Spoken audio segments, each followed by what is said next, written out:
Today I'm going to talk about my top Metroid games. I'm going to count 13 of them as counting as real games. I'm not going to count Metroid Prime Trilogy because it's 3 games in one. I think that gives it an unfair advantage. I'm not going to count AM2R, the fan remake of Metroid 2, because that seems, again, unfair because it wasn't actually made by Nintendo. I'm not going to count like Smash Brothers or Nintendo Land or other games that Samus just briefly cameos in. But it leaves 13, including the 4 currently released mainline games, remakes of 2 of those, 3 Metroid Prime games, and a couple other spin-offs. So, in last place at number 13, we have Metroid Prime Federation Force. Of course, if you know anything about anything, this is a pretty ice-cold take. This is the only one, for a while, released on 3DS, the only Prime on 3DS. Prime is supposed to mean the ones that are first-person shooters. I guess this one is technically a first-person shooter, but it's not got playable Samus. It isn't an exploration-based Metroidvania. It's a co-op first-person shooter, 4 players, kind of just co-op campaign with some light RPG progression, and then primarily like online multiplayer, and including Blast Ball, which is a kind of a Rocket League with guns, I guess you could say. So this was obviously just a bewildering, tone-deaf move at Nintendo, because nobody wanted this. And it's kind of a shame, because it's not like a terrible little eShop game. Like, it's kind of cute, and they're chibi, and, you know, the 3DS doesn't have any other co-op first-person shooters, or not a lot of them anyways. So, like, it's kind of neat that Nintendo made a co-op first-person shooter, and, like, tried it all. But this is not what people wanted, and it's kind of a blaspheming the Metroid name. And it's so weird, because this comes at a point where I think this is the first game after Other M, or at least this is one of the first things after Other M, which was such a huge flop that upset everybody. So it comes across as so just tone deaf and weird for them to announce this at all at any point. There's no real good point where people want a Metroid game that has almost nothing to do with Metroid.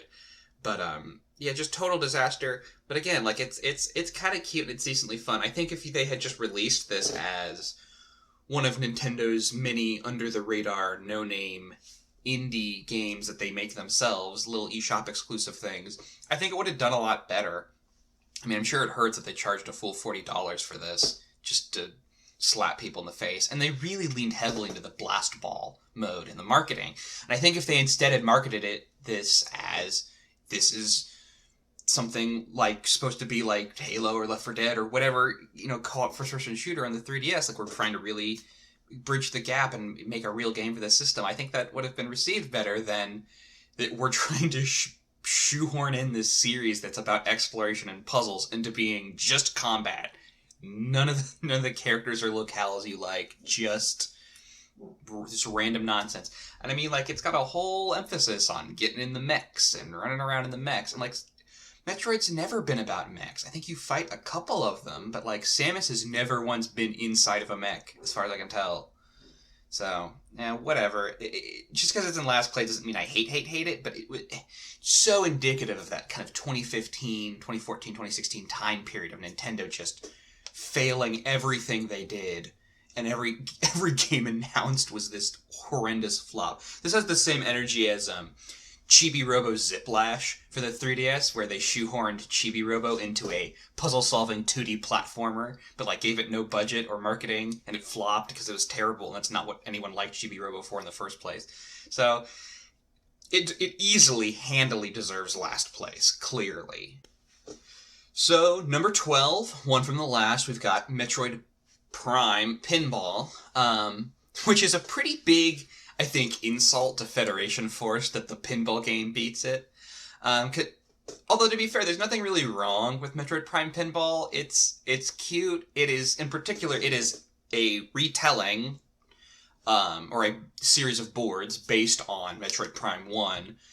So it is the exact locations and power-ups and enemies, and it's even the same songs and music remixed to be a DS pinball games.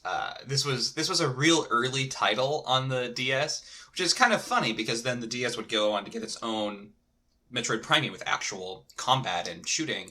So this seems like a total classic Nintendo low-budget game to tide you over until the real thing. But it's cute and it's good enough, and it's a decently executed little pinball game. You know, that obviously Nintendo's a long history of making pinball versions of their guys with Mario Pinball Land or Super Mario Ball. I think it's called something different in Europe, and now I have no idea what it's called because I have both versions of it in my mind. Obviously Kirby has tons of pinball games, obviously Pokemon Pinball. Still no Legend of Zelda Pinball. I'm waiting on that. I think that could be a lot of fun. There's that indie pinball RPG, Rollers of the Realm. I think Legend of Zelda pinball could be a lot like that, where you like get the tools and use them. Like Grapple Hook as a pinball would be super fun. Anyways, Metroid Prime pinball is actually pretty fun. It's neat to play through Metroid Prime and then to see all the areas represented in the game. It uses the top screen, the bottom screen for pinball. Duh, that makes a ton of sense. And the L and R, whatever. It's fun. It's a fun pinball game, but it's the only Metroid game I think that is worse than pinball is Federation Force. I don't know. It's kind of fun. It's easily, I think, hands down the most forgotten Metroid game, and it's the only one of these that's truly a spin-off, and that it is literally not about running and jumping and shooting. I think this is probably the only one where you can't like shoot a missile. You're in the clever bit is you're in the ball form that Samus is iconic for, which is such a clever idea. I mean, Pokemon, to be fair, Pokemon Pinball has the, your Pokeballs, which is so clever. And then Kirby, obviously Kirby's already a ball. Mario Pinball Land's probably the weirdest one because he gets like cursed to be an orb and then knocked around. Like that doesn't seem fun. Also, I think they like licensed Mario Pinball Land out to some other developer, but now I can't remember. So yeah, Metroid Prime Pinball. And it came with a Rumble Pack, or at least could use the Rumble Pack that plugged into the GBA slot on the DS to really feel the pinball. I think that's so funny.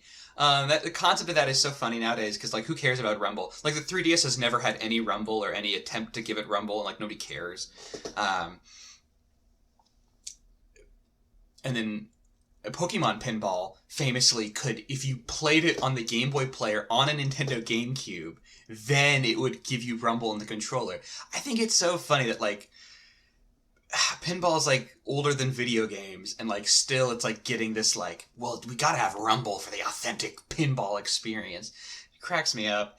Golly, I'm trying to think it seems like now all pinball games are just those like Zen or Williams like collections where it's always like free for the first game and then like $100 million for all the other boards, and they're lifelike but kind of soulless because they're just recreations of real life pinball things, which is good for enthusiasts, of course. And I get that pinball is a hobby that you can get into.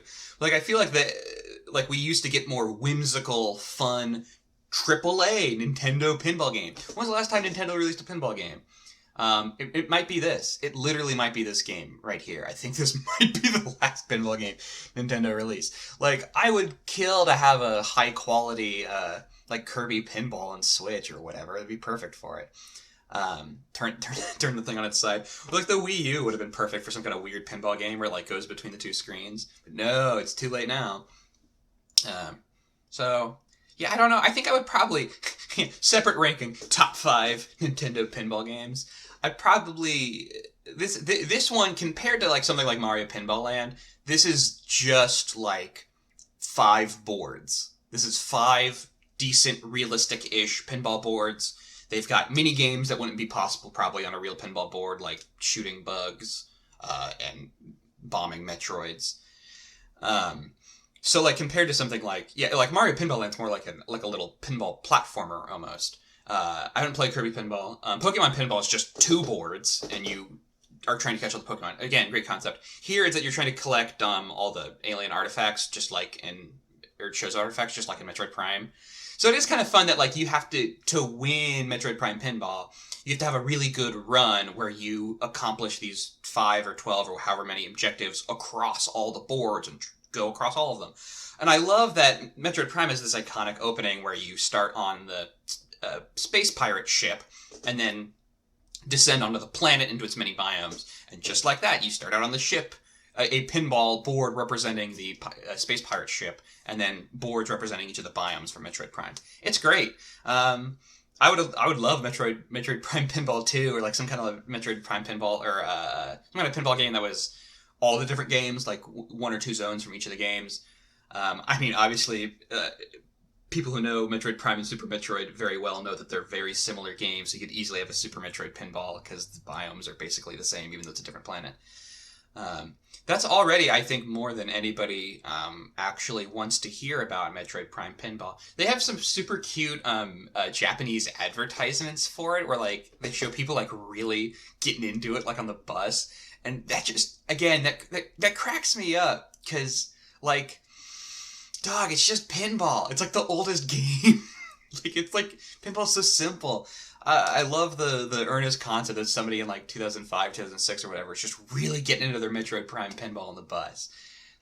I don't know, that cracks me up. Seems weird that the mini games don't use the touchscreen at all. It seems like that would have been a perfect time for that. Like, instead they're all just use the natural pinball controls of you have left and right, and that's how you interact with them, which makes sense. It's a pinball game, but it seems like early in the DS's launch is when they were like really hot for every game to have like a touchscreen mini game or touchscreen functionality put in there, or God forbid some kind of microphone functionality. Yeah, it always cracks me up when DS games force you to use the microphone. I swear the 3DS has a microphone, I feel like, but like almost no games require you to use it because the novelty is well worn off by year 10 of having to use a microphone. So yeah, it's better than Federation Force, but I'd take, as far as like actually sitting down for a play session, if I haven't played any of these in a while, I'd probably rather play any of the other real ones. So now we are in the part of the list of games that are literally just better than pinball. And the game that is better than pinball but worse than all the other ones is easily Metroid Prime Hunters. These two are almost like a combo pack because they're the two Metroid games on DS, and they're both the only two Metroid Prime games that aren't actually Metroid Prime. I guess Metroid Prime Federation Force is Prime. So what's funny is that all three Prime spin-offs are here at the drop-dead bottom of the list. In any case, Metroid Prime Hunters was kind of the big, almost like tech demo for DS. It has that classic early Nintendo, or like early in a console's lifespan feel of like just showing off the hardware and the controller and the whatever, and not actually being a compelling game at all. Like every VR game other than like Half-Life Alyx and a couple others. So it controls pretty well. You move with the D-pad and you aim with the touchscreen, and it feels all right. It's a little gimmicky, but like it shows off that the DS can do a first-person shooter at all, and it looks decent. It looks like Quake because it's so low polygon. But it's a competent enough first-person shooter, but it's basically just that. Metroid Prime is like a mastercraft. All three Metroid Primes are mastercrafts in first-person exploration, puzzle-solving, combat, progression, non-linearity, da-da-da-da-da. And this game is just kind of like, go into an area and shoot some enemies, and the puzzles are, hit switches. It's super on rails compared to the normal Metroid experience. But it is a full 3D first-person shooter on DS made by Nintendo. And if I recall correctly, that might be literally the only one. I don't know if there's any other, like, Nintendo first-party shooters. Obviously, like, Splatoon is the biggest shooter, like, Nintendo game in Metroid Prime. So it's kind of a fun novelty, and it's really interesting that it made its way to the Wii U's Virtual Console, because it seems like you'd want to use both sticks if you were playing a first-person shooter on a console. Instead, you have to still use the thing. I assume. I haven't played it on there. I'm assuming they didn't add in some kind of... Well, actually, now that I think about it, I guess ABXY you can use to aim in that game, so that might not be the worst thing in the world. But it's decent enough. It's cute. It's kind of annoying. You have to use the touchscreen as, like... So the D-pad is move, touchscreen is aim. You can also use ABXY to aim for people who can't use the touchscreen or whatever, which means that L and R are the only buttons. So, like, the other, 7 things you need to do in this game are all the touchscreen. Like, scan, turn into morph ball. I think maybe even jump. That might be left bumper, or L. But, so many things are relegated to the touchscreen that it gets kind of annoying. This feels like a game that would have really benefited from coming out like on the new 3DS and having the extra bumpers. I mean, not that it came out on 3DS, but that would have been really cool though if they had made like a new 3DS like up-res HD port of this game and added better controls. Are you kidding me? That would have been cool. Use the nub, the C-Stick nub. That would have been super cool. But overall, like this game really is like it bundled with the DS, either at launch or close to launch, was a demo of this game that was like just the first level. And like the whole game just feels like an extension of that demo. So clearly, I think the whole point of this is just, hey, look, it's kind of a real original video game in the DS that's full 3D. And there are so few of those. There were a lot of games released on DS, like thousands, I think. I think it's like 3,000 games. I mean, obviously a lot of those are shovelware. But a lot of those are 2D, or either sprite-based or pseudo 3D or whatever. There's not a lot of full 3D, real big 3D adventures on the DS. So I guess this is pretty neat for that. And it's clearly meant to be played kind of a bit at a time. Like I can imagine this game being way cooler if you're... I know, I love to make the comparison, 11 or 12 on the bus to school. Like, being able to pull out of your pocket a first-person shooter and play it is pretty neat. Even the PSP, I don't think, had a ton of first-person shooters. I probably had more than this dang thing. I know it had one Call of Duty, and I think it had like one or two Star Wars Battlefront games. In any case, it's probably pretty cool, especially for Nintendo fans who are always thirsting for more mature, more real, hardcore video game titles, especially during this era. Now the Switch is everything. It's kind of all homogenized, but back then it was harder to find not kid games on a DS console or Nintendo consoles. So I think it's a neat little testament of history. I think it's a fun novelty, but I played, just like Kingdom Hearts, I played through all these games all at once about a year ago as my one of my COVID hobbies. Just all, not quite in order, but basically in order, all of them start to finish, whole Metroid series, all 13 of these games. Well, I didn't beat Federation Force, because duh.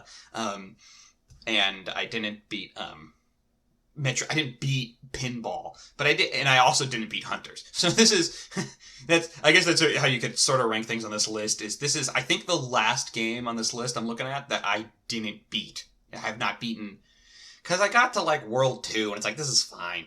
Also, again, a big sell of this game, and a big part of the novelty, is that it has multiplayer. It has download play, it has local play, and I think it had Wi-Fi play back in the day. And it's just like a basic kind of team deathmatchy kind of basic multiplayer, but it's multiplayer at all. It was only 4 players. That seems so hilarious now. Like, obviously, like stuff like GoldenEye and Perfect Dark back in the day, you're like, oh, 4 players, amazing. That's more than 2 or 1. And that was enough for a console first-person shooter. But it seems so funny now. Like, this game released, like a year or 2 before, like, Call of Duty 4? And like obviously stuff like Battlefield had already been big on PC and, like, had, Unreal Tournament, whatever. But it just seems funny. This probably released after Halo 2, although that's obviously on the forward end of revolutionizing console online multiplayer. So like, it just seems funny to be like, yeah, I'm real hot to get out my DS and queue up for some 4-player first-person shooter action. But one of the big gimmicks with this game is that Samus is, of course, a bounty hunter. Just like Mario's a plumber, but you never see him plumbing. Samus never actually does any bounty hunting. She exclusively performs, like, altruistic world-saving duties. So this is one of the few games where you actually feel like she's a bounty hunter, because there's a bunch of other bounty hunters who, just like Samus, have signature weapons and signature, like, transformation gimmicks, which is kind of hilarious, because, like, Samus turns into a ball, and she has a gun on her arm, and you go, okay, whatever, you get used to it, because it's Samus. The fact that they try to, like, introduce, like, 7 other bounty hunters who all similarly are like, this guy's made out of rocks, and he's got a rock gun, and he can turn into a boulder and roll around. Or like one of the guys has like a sword on his arm, and he can like detach his torso from his legs and float around, and his legs will stay in place as a turret that'll shoot people. Like, that's kind of awesome, but also, like, it makes Samus's ability to turn to a ball look normal by comparison. Like, in the ball turning into doesn't make a ton of sense in the first place. So, as a kid, I remember reading about this in video game magazines and being like, oh, it's so cool that there's all these other bounty hunters. We really thought for a long time that one of these bounty hunters, Silex, I can't remember what his gimmick is, was going to be the big bad boss of the next Metroid Prime game, and then we didn't see anything about the Metroid Prime game for years and years and years, so who knows if that's still true, but I think Metroid Prime 3 ends with a cliffhanger that is maybe going to be Silex. So which is hilarious, because like I feel like not a lot of people played Metroid Prime Hunters or remember it, or even like want to talk about it when talking about the Metroid series at large. So it kind of cracks me up that it could end up like contributing to one of the most hotly anticipated, long-awaited Metroid games ever, Metroid Prime 4. Just kind of cracks me up that could become required reading. This game has a little too much like talking to the player. They're constantly getting like little updates and whatever. And unlike something like Metroid Prime, it's set in discrete areas, almost like dungeons. You kind of go in and it's like a 10, 15, 30-minute level, and then you go back to your spaceship and go to a different level, which is, I think, the only one of these games that really does that. Metroid Prime 3 has like 3 different planets, but within those, they're fairly big connected worlds. So, which obviously, like, you have to on the DS, right? I guess Metroid Fusion has the discrete 6 habitats, and Other M has things that it has that are terrible. But I rank it this low because it's not really, I feel like, really a Metroid game. Like, this is, you can jump and shoot and turn into a ball, and you get missile expansion upgrades, but it's really just a classic console first-person shooter. There used to be more of these just throwaway, one-off console first-person shooters that had kind of just okay level design and okay AI and just some modicum of upgrades or progression, and just you're just expected to just slog your way through this campaign, and they either had middling multiplayer or no multiplayer, or, you know, like multiplayer that nobody's playing or talking about. There used to be just so many of these released back in the day, in the kind of post-Halo boom, but the pre-everything being all about online multiplayer. And this kind of falls into that slot, and it just made it would happen to be a DS game, but there used to be way more of these, and I feel like we don't, like, nobody's talking about like the millions of early 2000s, late 2000s, just decent single-player first-person shooters. So, I categorize it more as like a game where you shoot things and kill them and then move on, and then sometimes there's a puzzle or a jumping you have to do, rather than a game that is about puzzles and exploration that also has combat, which I think is what almost all the other, like, certainly all the other Metroid Primes are. But there's nothing really, like, super wrong with it. The shooting works, whatever, but it's just gimmicky, and the controls are particularly kind of annoying, and it's hard playing all of these in 2021. It's hard to go back to this one and, like, really get up for playing it for more than, like, 10 minutes at a time, because the controls are clunky and awkward and so not modern. You know, like, we have such a standard concept of what a first-person shooter is supposed to feel like in current year, and there is no way to do that on a Nintendo DS that matches the kind of polish that you're used to in from like a Call of Duty or a Battlefield or a million billion different first-person shooters we have now. So it doesn't date particularly well. So I always feel bad putting it this low on the list, but really every game on this list is pretty good, so it shouldn't feel too bad. So number 10 on the list, I'd have to say that basically everything else on this list is some kind of real Metroid game. So the lowest real Metroid, because, like, I don't count Hunters. It's almost like, eh. So the lowest real Metroid game, I gotta say, and this is probably a hot take, is Metroid 2 Return of Samus. This is the one released for the original Game Boy. So it's in black and white, and it's not got a ton of pixels or screen space.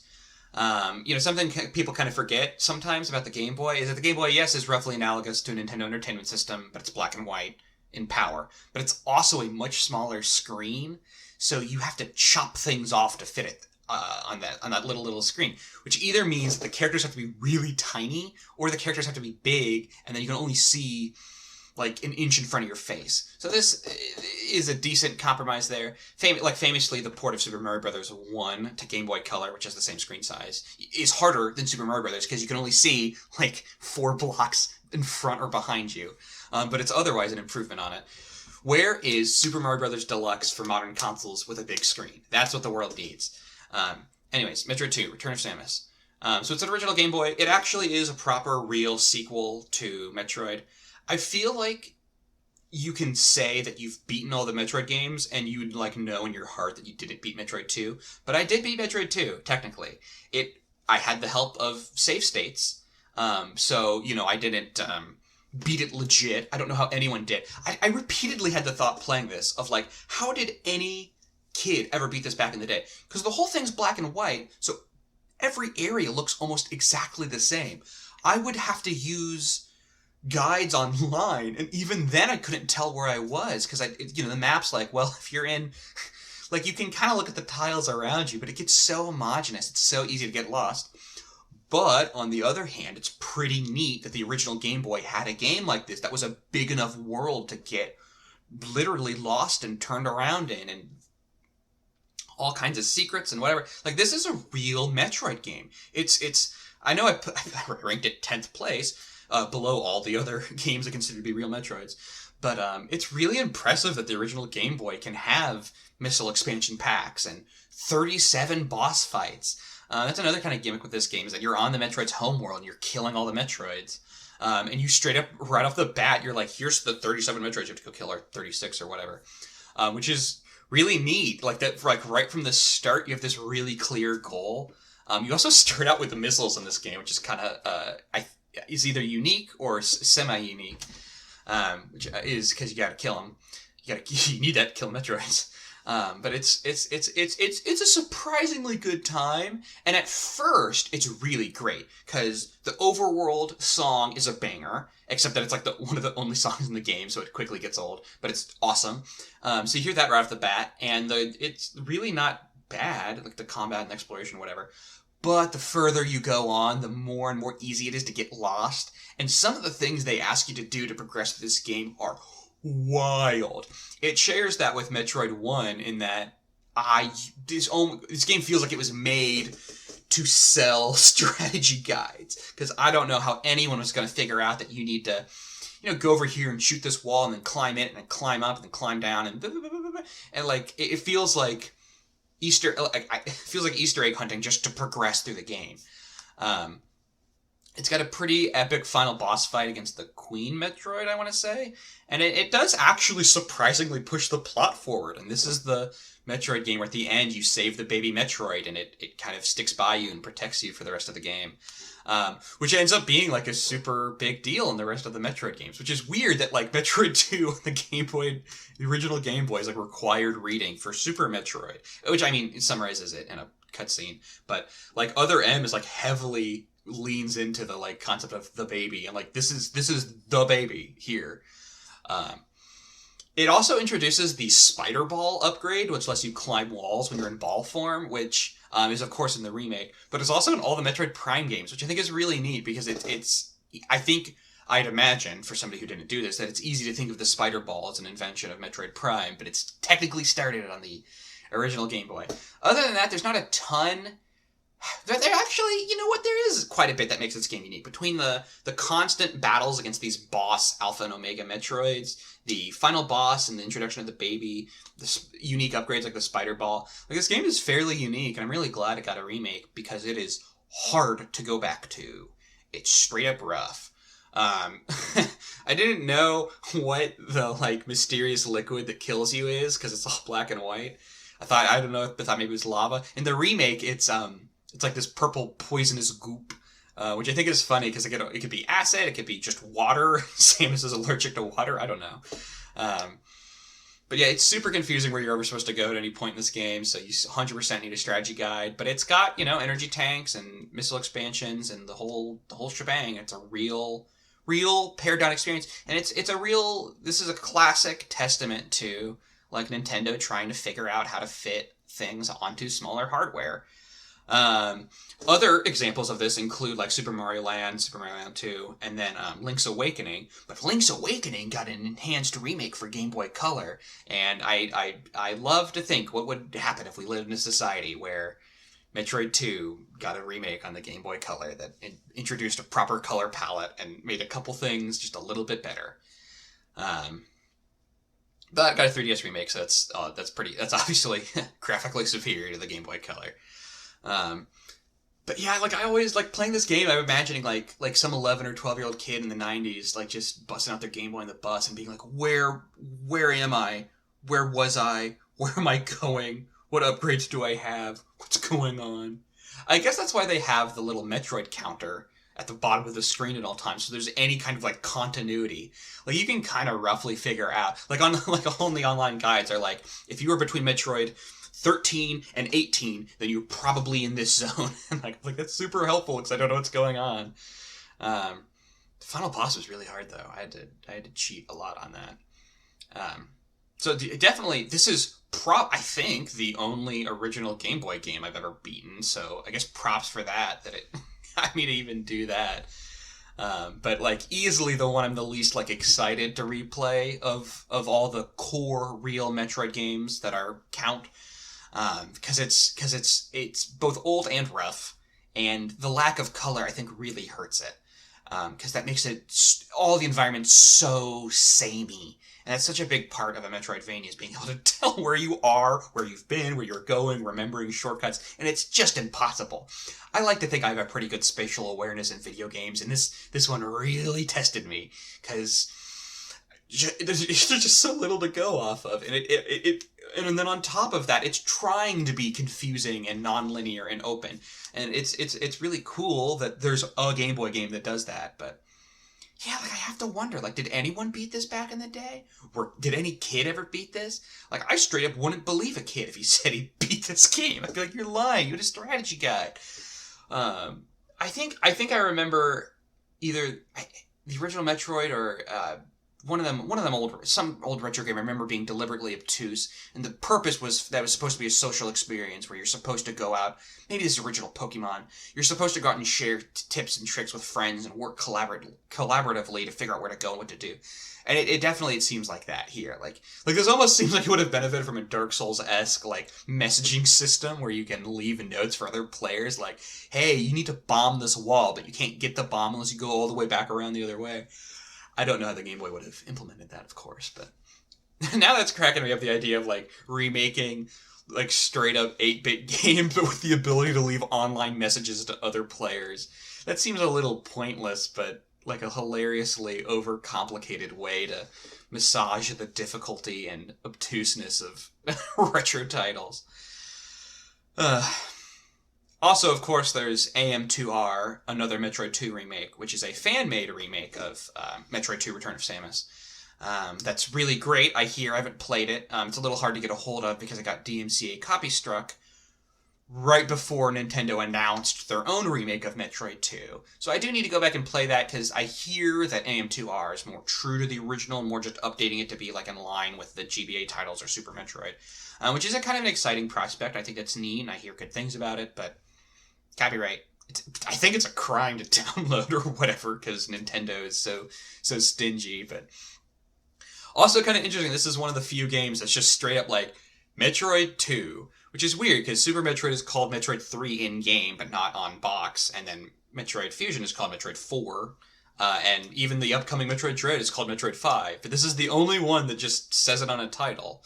And it's also the only, well, actually I guess it kind of alternates between handheld and console. Metroid 1 is on console, Metroid 2 is on handheld, Metroid 3, Super Metroid is on console, Metroid 4, Fusion is on handheld, and then Metroid 5's on both, I guess, because that's what the Switch is. Also, it's called Return of Samus. Like, it's been like a year or whatever. Well, probably not a year.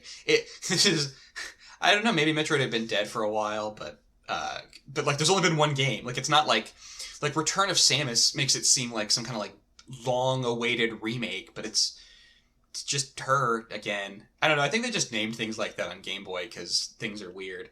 Like, what is it, like Mega Man Wily's Revenge or whatever.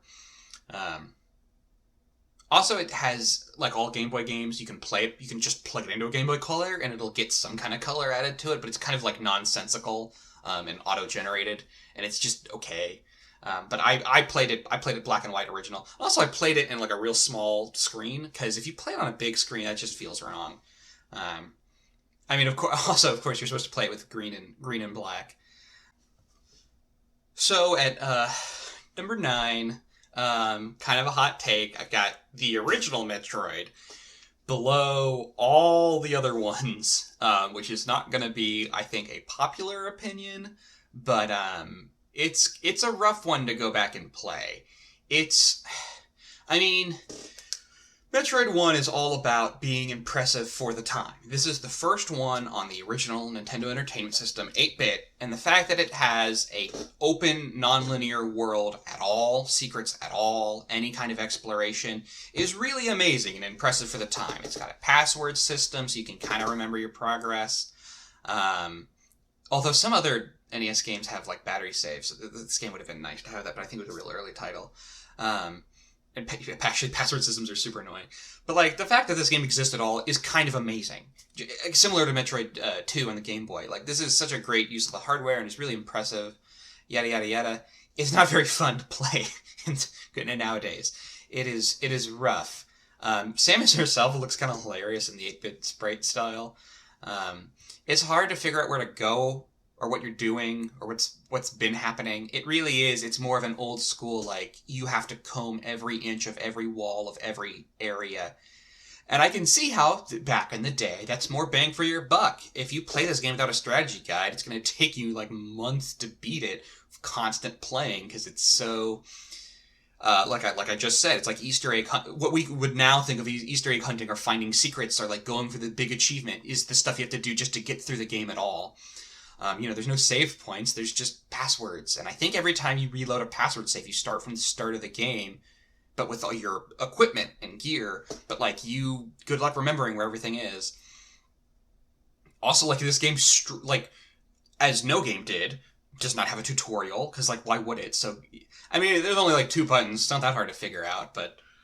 Like, you might spend, if you're a kid, a lot of time shooting a red door with a gun and not realize that you have to use a missile, or how to use the missile, even once you do get it.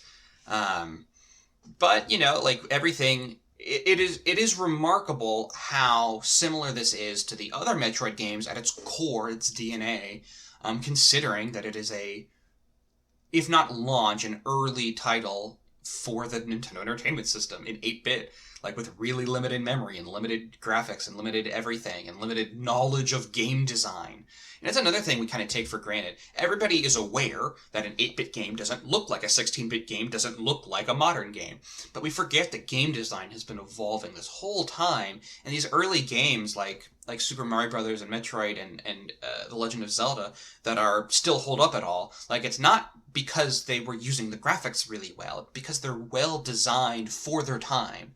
And that's one of the big accomplishments of this game. And I mean, obviously, I say this right after saying I don't really want to play it because it's so old, but I played it and beat it at all, and that's way more than I'm doing for any other Nintendo Entertainment System game. Like, I've beat Super Mario Brothers, like, 1, 2, 3, and this, and I'll probably actually go back and play The Legend of Zelda sometime and get through it all the way.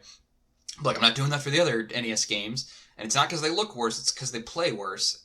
Because this game is intuitively designed, and it's relatively easy to figure out what's going on, where to do, at first. Like, getting the screwball, or the morph ball, is a relatively easy thing, kind of teaches you how the world works. There's so many weird things in this game that are, like, total bullcrap. There's so many weird walls you have to shoot from weird angles, or bomb, or whatever. And I don't see how anyone ever beat this back in the day. Like, I could easily see somebody, like, never realizing Metroid's a girl, that Samus is a woman, as revealed at the end, if you beat the game fast enough. Because I can't see anyone beating this game back in the day, pre-internet, GameFAQs. Like, I guess if you went out and bought a strategy guide, or if you knew somebody who had a strategy guide or whatever, you're part of a community of really dedicated 80s gamers. I could see that happening. But especially as a kid, like, this is impossible. I guess you have to just play it because you love it. And I forget that, like, when you're a kid and you get a video game, once or twice a year, like, you spend more time, you have more patience. It's easy for me to sit here and not have the patience to play this game when it's free or close to it and ancient. But I guess in the time you would have put more effort into it. And it really is, like, it's got missile expansion packs, it's got health kit upgrades, it's got, collectible items that open up new areas in the map for you to go to, it's got, Kraid, and I think it's got Ridley. I think it's Kraid and Ridley, and then Mother Brain, and it's got Metroids. Like, these are all the iconic features of the franchise that are, still pervasive, and really, like, like this upcoming Metroid game, Metroid Dread, is super hotly anticipated. Pre-orders are up. People are gonna buy it. It's the big like fall Switch game, and it's really not that different than the NES Metroid. It's slicker and more polished and more well designed and holds your hand more, I'm sure. And it's got way more features and things and graphics. But at its core, it's the same thing, and that type of thing didn't exist before this, really.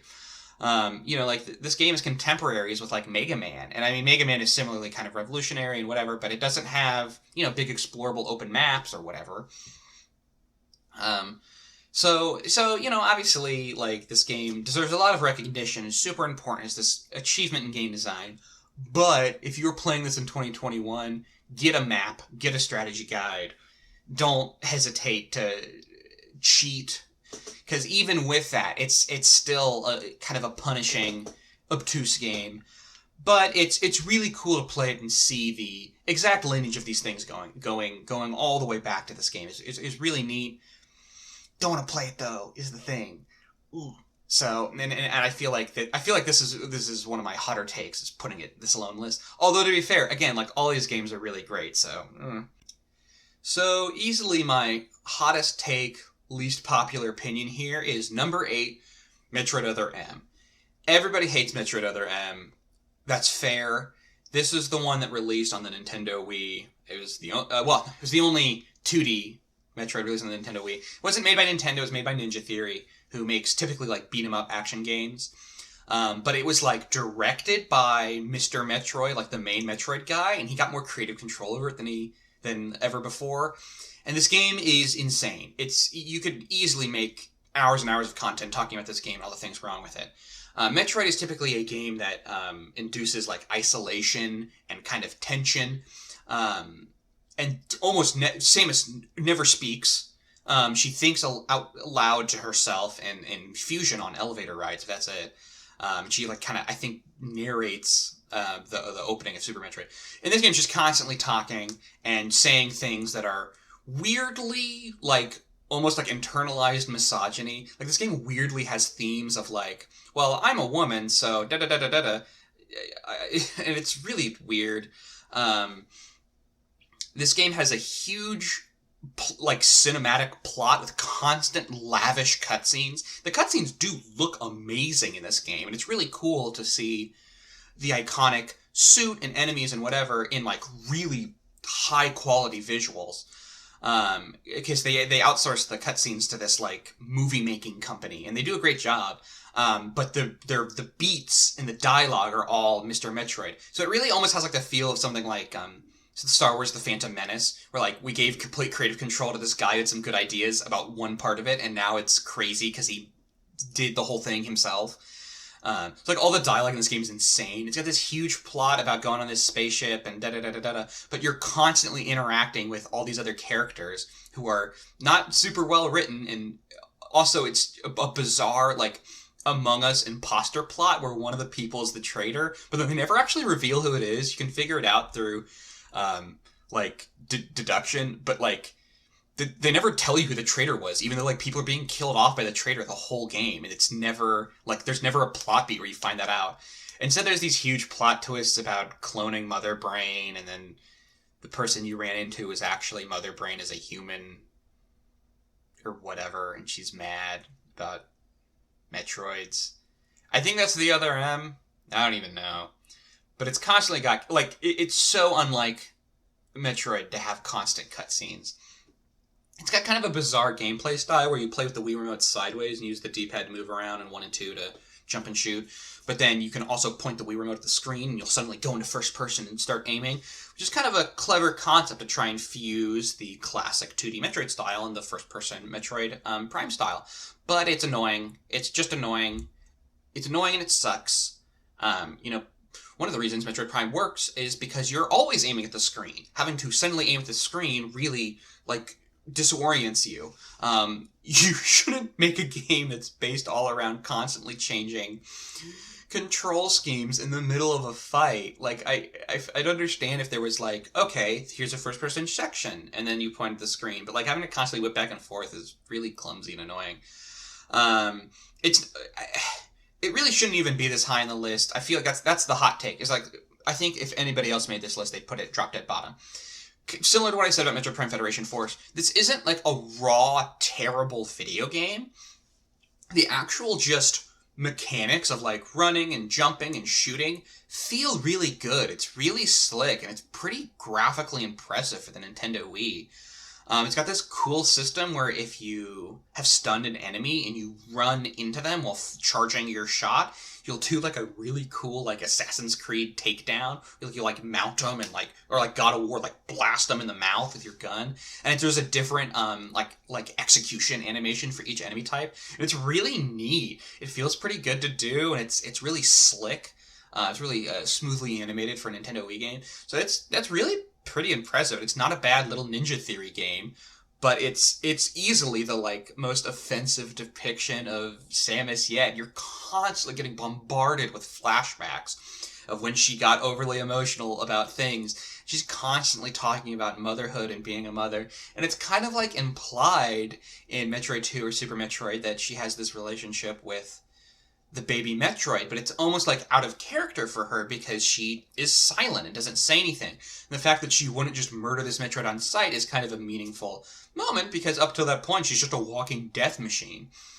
Here she is anything but. She's constantly talking about how scared she is, how nervous she is, how emotional she is, and that's okay. And you can have characters that are both strong and soft at times, but it's kind of overdone.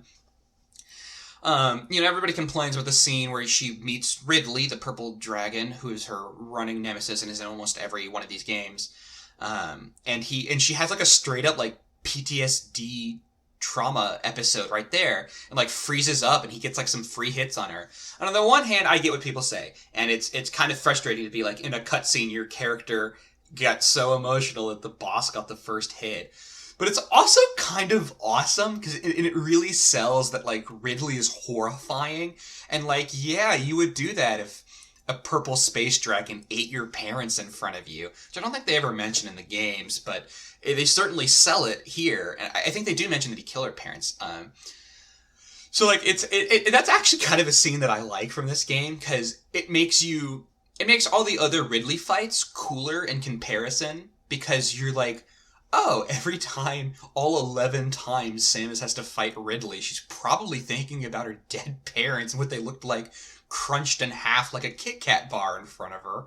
And that's kind of metal and awesome, and I think one of the few things this game does all right. Although he looks stupid in this game. He's so horrendously like neon purple that I think he looks terrible. Yeah, all the other human characters in this game suck. The main one is Adam, your old commanding officer, who is talked about a lot in Metroid Fusion, which is fine. But it's so weird to be like, I'm Samus. I'm the most powerful bounty hunter in the world. I'm showing up here, and now this man just tells me what to do. And specifically, you start the game with almost all of your upgrades, but you're not allowed to use them because Adam politely asked you not to.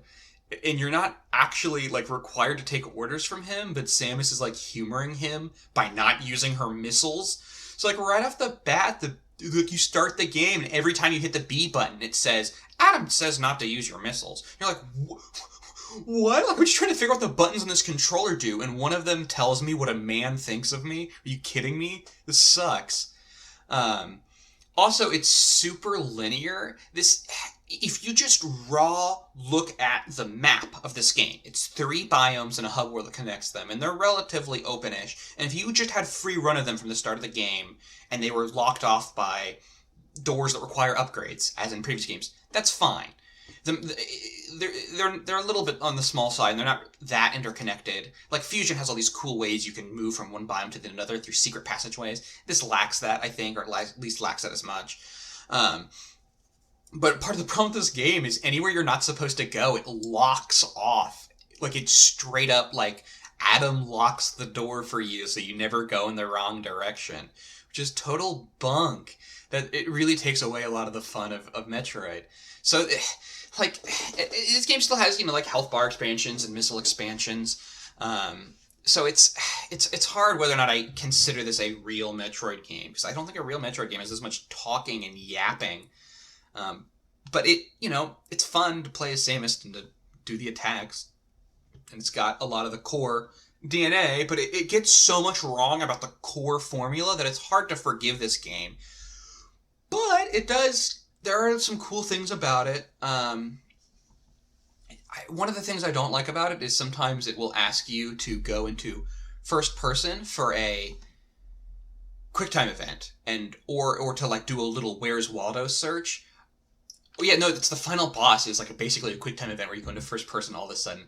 And that sucks. I don't like that. I got really stuck on the final boss. I had to look up online. Final boss, final QuickTime event. I had to look up online like where you're supposed to aim the stupid Wii remote to get through it mercifully.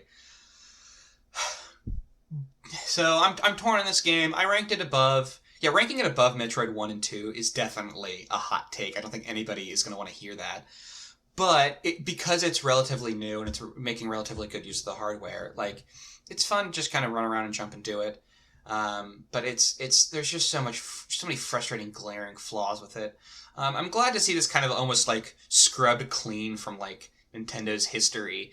Like, they don't like to talk about this game or mention it. They did make it. I think they made it available on the Wii U Virtual Console, which is kind of funny because what if it was such a dud.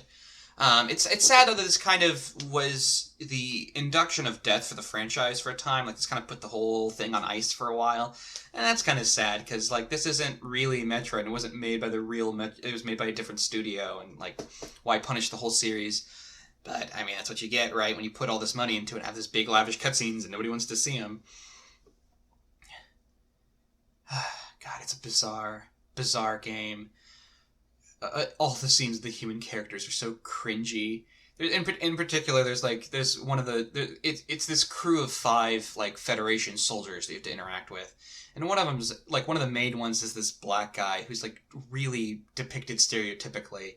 Like, if you know anything about Japanese media, you know they're not really great at depicting black characters, so that's like real cringy. And I mean, it's not like awful, but it's just out of touch enough to be weird to play in modern times. And I mean, really, any game that asks you to use the Wii remote on its side and move around with the D-pad is kind of sucks. Like, I'd rather just use the nunchuck, thank you. I really do think like the nunchuck and pointer combo is a really good combo. So like, why did they not do that? I don't know. So I think this game deserves a lot of the hate it gets, almost all of it. But at its core, just as a video game, it's not that bad. It's just not what you would want from a Metroid game at all, even a little bit. No exploration, no puzzle solving. But it's an okay action game. But it is also a nonsensical, borderline offensive plot. Also, they weirdly have a feature in the game where once you beat the game, you can just watch what they call Other M the Movie, which is all of the cutscenes in the game and pre-recorded gameplay footage of the important gameplay moments in between those. Which is great, which means you can go online and like watch that on YouTube in like 2 hours and get the whole plot of this game, and the developers made it extra special just for you. I don't think they knew about people uploading things to YouTube, or they wouldn't have included that. I know Sakurai got real mad when everybody uploaded all the Brawl cutscenes to YouTube. That's why there's no cutscenes in Smash 4. Also, one of my least favorite moments in this game is when you fight through all these enemies and it's really hard, and you're having a really hard time, and you're like almost dead. You finally get to the boss, and then when you finally get to the boss, Adam's like, "Oh, now you can have an upgrade that makes you like take 50% less damage from everything forever." You're like, "What? Why didn't you give that to me sooner?" That would have been really helpful in getting to this point. Like, people's lives are at stake. Like, half the crew's been murdered, and there's, like, loose Metroids and space pirates and mother brains, and, like, this is literally, like, fate of the galaxy. Like, if this stuff gets out, every human life is at risk. And, like, you just now told me that I can take 50% less damage from everything forever, and I had that already, and I just needed your permission. Such a backwards, bizarre gameplay concept. Just have Samus not have her upgrades. Nobody cares if it makes sense. Ugh. Ugh, God. Ugh. Also, this game is a weird system where Samus's suit, like her main, armor, is only able to be in existence as long as she has the willpower to project it, like she's Green Lantern or something. So anytime she gets particularly scared or nervous or emotional, her suit just disappears and she's suddenly in her skin-tight blue suit. Which I get they have so that in emotional moments you can see her face and she's like vulnerable, but it's super bizarre that you can just spook her good enough and her armor goes away. Like that would straight up kill her if she's in like a vacuum environment or in the middle of a fight. Like this is part of the I'm remembering now, this is part of the Ridley scene. Her suit just goes away because she gets so scared when she sees that big purple space dragon. That's such a weird thing. Like that's not canon to any of the other Metroid games. Like every other time she's in her Zero suit, it's because her suit got like busted or broke or mangled or something, and not because she thought about her childhood. So weird. So fortunately, this is not the direction the franchise took, and almost everything this game decided to do ended up being like kind of moot. Also, it's set in between Super Metroid and Metroid Fusion, which is kind of just a weird interquel of a time. I mean, the Metroid's got a pretty loose canon, especially outside of the main games, so you don't really need to time into the other ones, but God bless it, they're going to show us an HD cutscene of what happened in Super Metroid. So, yeah, I'd probably rather play this. I'd rather pick up and play this game than pick up and play the original Metroid. Just because the original Metroid's so old and rough and punishing that like I feel like about 5 minutes into NES Metroid I get frustrated and I'm like, oh gosh. Especially now that I've done the one playthrough and I feel like I've done it. But like I would sit down and play this game for 30 minutes or an hour because it's kind of fun to go through the areas and shoot the stuff and whatever, and it's not like the gameplay isn't offensively bad. Like there's some unplayable Nintendo games. They're few and far between though.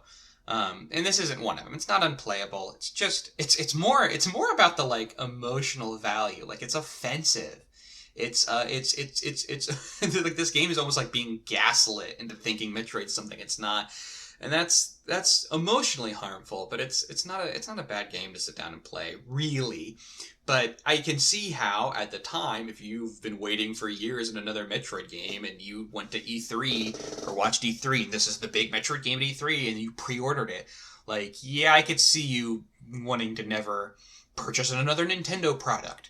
But as just another notch in the series of 13 Metroid games I played all at once, this didn't stand out to me as like the worst feeling one. But it's clearly stood out as the one with the worst plot and characters and writing and direction and general and game design conceptually. It is an interesting kind of study in how you can have short-term gameplay that's great. Like Samus she will kind of like pose and duck and weave as she shoots from one direction to another, and it's really impressive on the Wii's hardware that they have that at all. And the execution animations are really neat. And a lot of the bosses are cool enough in their design or whatever. Although this game does... I feel like every original boss in this game, I'm just like, grr, how dare you make an original boss? And then every returning boss in this game, I'm like, how dare you bring back that boss and ruin it? So I feel like there's no winning for this game. Also, the gravity suit is an iconic Super Metroid upgrade that turns your suit purple. But in this game, you just have an aura of purple when you are in a environment that would make use of the gravity suit, like an underwater or in a zero gravity environment or whatever. And that's kind of frustrating because that's like one of her iconic looks. It's always like by the end of the game, you should not look like the box art. And here, clearly, they want you to look like the box art throughout most of the game. Whatever. It's a small detail. I've even seen people like mod it in. It's not that big of a deal, but it is annoying. It's just one of many things this game does to almost seems like an attack on the fans. And I get that. It seems like it was almost made like with malice for the other Metroid titles or people who enjoy the other Metroid titles. And obviously it's not. It's a passion project and it's just got its heart in the right place, but otherwise executed poorly. But everything after this is a banger, though. Okay, now we're really at the part of the list where all of these games are real Metroid games that I actually like. I mean, obviously, like, I think Other M is underrated in terms of, like, how reviled it is by the fandom, but, like, not by much. It's like, it's, like, underrated in the way that, like, it's not literally a 0 out of 10. And then Metroid and Metroid 2 are just that low because they're old and it's a little unfair. But everything from here on is a game I actually enjoy playing quite a bit. So, that being said, of the games I enjoy playing, the one I least enjoyed playing is number 7, Metroid Samus Returns. This is the one that released in 2017 for the 3DS, and it is a remake of Metroid 2. So, it's the most recent Metroid game. It's, the most kind of technologically advanced, or what have you. And it's made by the people who are making the new Metroid Dread, which is exciting. And there's a lot of good things about this game, but there's also a lot of bad things, which is why it's this low. The things it does right are that, A, you can't go too wrong being a remake of Metroid 2. The game has good bones, but just was overly ambitious and was in need of a remake, even on the Game Boy Color, Game Boy Advance, or whatever. Anything would have helped that game. It was so desperately in need of some extra power. So having it on the 3DS is more than enough to kind of help the original vision of the game come to life. It's roughly the same map, although at first you're like, yeah, this is the same map, and then it gets a little loose later on. I can't tell exactly, because I played these relatively far apart. But it's a remake of that. Right off the bat, you have the 38 Metroids you gotta go kill, but the boss fights are completely redone to be way better. The boss fights, I don't know if I mentioned, in Metroid 2 for the Game Boy, are a little dated and a little wonky and awkward. Here, they're more like real boss fights. But they lean into the new gimmick of the melee mechanic, which is not in any other Metroid game, where you can swing your arm to hit things, which is fine. It's the B button or whatever, but Samus does a melee attack, which is, you go, okay, that makes some kind of sense that she'd have a melee attack. Oh, no. It's not so much an attack as a counter. The best way to kill enemies in this game is to wait for them to try to attack you, and then right before they do, hit that melee button, and then shoot them. So it feels so passive and bizarre that going through this game, if you want to kill things as fast as possible, you can't just shoot them. You have to wait for them to try to kill you, and then you can counter, and then you can kill them. And you can eventually get powerful enough to just ignore that and just shoot them anyways. But it's so weird because especially in a series like this, which is about kind of open-endedness and exploration and being able to backtracking and going through these areas and getting better at going through these areas and doing it faster and faster, that you have to have this waiting part that kills me. I hate that. Maybe I'm just impatient, but ugh.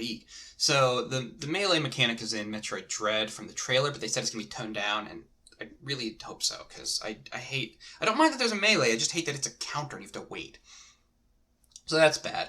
The map is good. I like that the bottom screen at all times is a map, which the first game really could have used. The first Metroid and Metroid 2. Both would have really benefited from maps. And now that I'm remembering, that's part of why I don't want to ever play those games, is they're the only ones that don't have built-in maps of any kind, which is hugely needed in a Metroid. I think when you play Metroid 1, you're supposed to have graph paper or whatever. I feel like that's the intended way to play that game, like Etrian Odyssey or whatever. Those old dungeon crawlers where you were supposed to make your own map on paper. So that's good. This game also introduces an special ability mechanic where you have almost like a mana bar, and you get 4 abilities that can use your ability energy, and one of them is a little map revealing scanning function, and I kind of like that. I think it's cute enough. It makes kind of an annoying noise. But I like seeing Metroid get, rarely, new abilities. A lot of Metroid games have a tendency to just have you unlocking the same abilities that you unlocked 17 times before, or whatever. I can see in my mind a little meme of Metroid fans clapping when they get the morph ball for the 13th time in the first 30 minutes of the game. So I think it's hard because when it does something different or new, you want to be like, grr, that's not like the old one, or that isn't an established series thing, like these 4 abilities you have. But I think it helps. It goes a long way. They're a little bit annoying, I will say, because having to manage your mana or your energy bar, it's weird because they're almost, you got one of them makes you take less damage. One of them gives you an electric melee attack. And some of those you have to use for I think there's an invisibility. I don't remember what the fourth one is. You have to use them for exploration, but then they also have combat purposes, so sometimes it gets a little annoying juggling, like, do I use my energy for getting through fights better, or do I use it for actually solving the puzzles that I have to solve? But it's a well put together game. It looks nice graphically. The 3D effect looks good on it. It's 2.5D. It's a good remake of Metroid 2. It is kind of funny that the big fan remake of Metroid 2 got DMCA'd like right before this got announced. I don't know if that's... I mean, obviously it's bad because fan games should be allowed to exist, but it's kind of funny. It's a competent enough game. I played it on an actual 3DS. Playing it on an emulator feels kind of soulless, but playing on the actual 3DS feels real nice.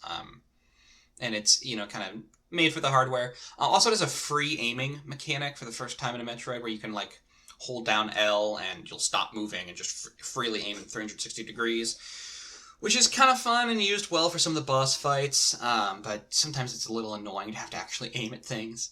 It's got some tough boss fights in there, so I didn't like how difficult some of them were. There's some of the mechanics I had to look up online. Specifically, there's one boss where you have to do a bunch of platforming to defeat him, and I thought that was kind of annoying. And it's 1,000,000 phases. But I think it has a checkpoint mid-boss, so it's not that bad. It does have brand new boss fights, which is kind of fun for a remake. The other remake is Zero Mission on Game Boy Advance, which is a remake of the first game, and they both add a lot of new content. So, I don't like the... kind of opposite to Other M, I don't like the minute-to-minute gameplay of this that much. I don't like the melee mechanic. I don't always like having to manually aim my shot in a specific direction, but I like a lot of the design decisions they made, the general game design of it, and the exploration. And there's a lot of quality of life changes, and it's relatively user-friendly. But another thing that's kind of scummy about this game is this is famously one of the most amiibo feature-locked games, where there's whole difficulty settings that are only available if you plug in an amiibo, which sucks. It sucks so hard. It really sucks for future-proofing because amiibos are kind of hard to get a hold of, and it means that if you want to 20 years from now play this game on fusion difficulty, you have to acquire an amiibo and a copy of this game and a 3DS, and the copies of the game are going to be alright to get a hold of, but I feel like those amiibos are just going to really be lost to time. And I guess that's fine on emulation because we either already know or will figure out how or make it easier to fake spoof amiibos on emulators, which is good because it sucks. I don't know, I feel bad for the developers having to program these whole difficulty settings, and then only people who pay $13 for a piece of plastic get to play them. It's so weird. It's classic Nintendo. It's scummy, weird, not being done by anybody else at this point. I mean, obviously, the Toys to Life was a whole thing that came and went, but nobody else is still trying to lean into that or locking content. I mean, if you take away the toy aspect of it, it's super weird to launch a game and say, "Hey, pay $13 for hard mode." If anyone else did that, people would boycott their games. Even minor releases from on an Xbox or PlayStation game, if they were paid 10 extra bucks for a whole thing at launch. I mean, obviously video games have gotten pretty scummy and money grubbing, but that's... I guess you're supposed to just buy the toy, and then if you have the toy, here's a little bonus thing you get. But it's so bizarre. It especially sucks in a series like this where it only gets an entry every 4 or 5 years to be yep, this is all you get until... I mean, I guess we're getting one in 2021, but this is... So 4 years ago, for 4 years, this was the most current Metroid. And the most current Metroid had day one toy-locked DLC. I think it's multiple difficulty modes. Although I can't now. It's foggy now, but... So... I rank it this low just really not even because I particularly dislike this game, but just because the one thing, the melee counter, and a little bit the amiibo, but mainly the melee counter mechanic, is enough for me to rank it below all these other games, because every game on this list is now a certified classic. And this is almost a classic. I feel it's just shy of it, but it's certainly, I think, a really playable Metroid, and it's good, and it's really nice to see that like they can still make a game that's got the Metroid name on it and is meeting the DNA, is following the general formula and isn't weird or bad or whatever. Because they hadn't proven that. Golly, I think the last game on this list that did that was like Metroid Prime 3 for the Wii in like 2010 or whatever. I can't remember when Metroid Prime came out. Sorry. But so it's a good like show of faith that like this franchise isn't dead, but it's not one of the classics. And I say this as a person who beat all these games start to finish all at once, so I feel like I'm immune to the nostalgia goggles of like, oh, well, I played this one now, and those ones I played as a kid. No, I played these all at once, so I feel like that's a relatively objective opinion, but I'm sure I don't know, who knows, right? Also, I think it's kind of fun that it's called Metroid Samus Returns, and the original game is called Metroid 2 Return of Samus. Here, it feels a little more fitting. It feels like, yes, Samus has returned, because the last Metroid game before this was Federation Force, which doesn't feature her as a playable character. So she's actually been gone a while. It's kind of an appropriate subtitle. Also, it remakes the just absolute banger of an overworld theme from Metroid 2. I'm really glad to see, because I feel like even within like the Metroid community, like that's one of the least played games on this list is Metroid 2 for the original Game Boy. So it's good to see. I like it. Don't like it as much as the core 3 Metroid Prime games or the kind of core late 90s, 2000s 2D Metroids. So number 6 on the list is Metroid Prime 2 Echoes. This is the second of the 3 Metroid Prime games, which are the first-person shooters. The first and second were on the GameCube, and the third was on the Wii. Metroid Prime 2 Echoes is this low on the list because it particularly has a gimmick of light and dark, which I think is executed well enough, but it feels... I'm sure at the time it was like, oh my god. Now it feels a little bit formulaic and like, oh, okay. Specifically, it's very much like The Legend of Zelda's Light World and Dark World, where there's every level in this game has a Light World version and a Dark World version. You walk through portals to get between them, which is fine, but that already you've turned the same assets into twice as much space. And it gets a little annoying, like solving puzzles, and you're like, oh god, I gotta go all the way back to the Light World, or all the way back, and then go through the portal, and go through the thing, and hit this thing, and then go through... It's generally not that bad, but sometimes it gets a little bit annoying. But the real kicker is that anytime you're in the Dark World, you are taking damage from poison that is in the air at all times, unless you're in one of these few, safety bubbles, which is... I'm torn on because it does a good job of making you feel vulnerable and have to think about your positioning, and it's part of the puzzle-solving formula. And that's great. And it is really satisfying to then eventually get the dark suit or the light suit or whatever that lets you be in the darkness all the time without taking damage. And that is a really cool contrast, and I like that. But it's really annoying until you get to that point, and sometimes you're just trying to solve a puzzle and not take a bunch of damage. So, I don't know, I'm torn. I like to kind of feel like I can go through these games at my own pace, and when they try to have puzzle solving and danger at the same time, that can get kind of annoying sometimes. So, it's a good game, and it's really well put together, and there's a lot of great concepts, and da-da-da-da-da. But... I kind of don't like the core gimmick. But kind of like Samus Returns. Like, it's well put together and whatever. There's just this one thing. And I don't even know if I would take it. I think the game would be better without it.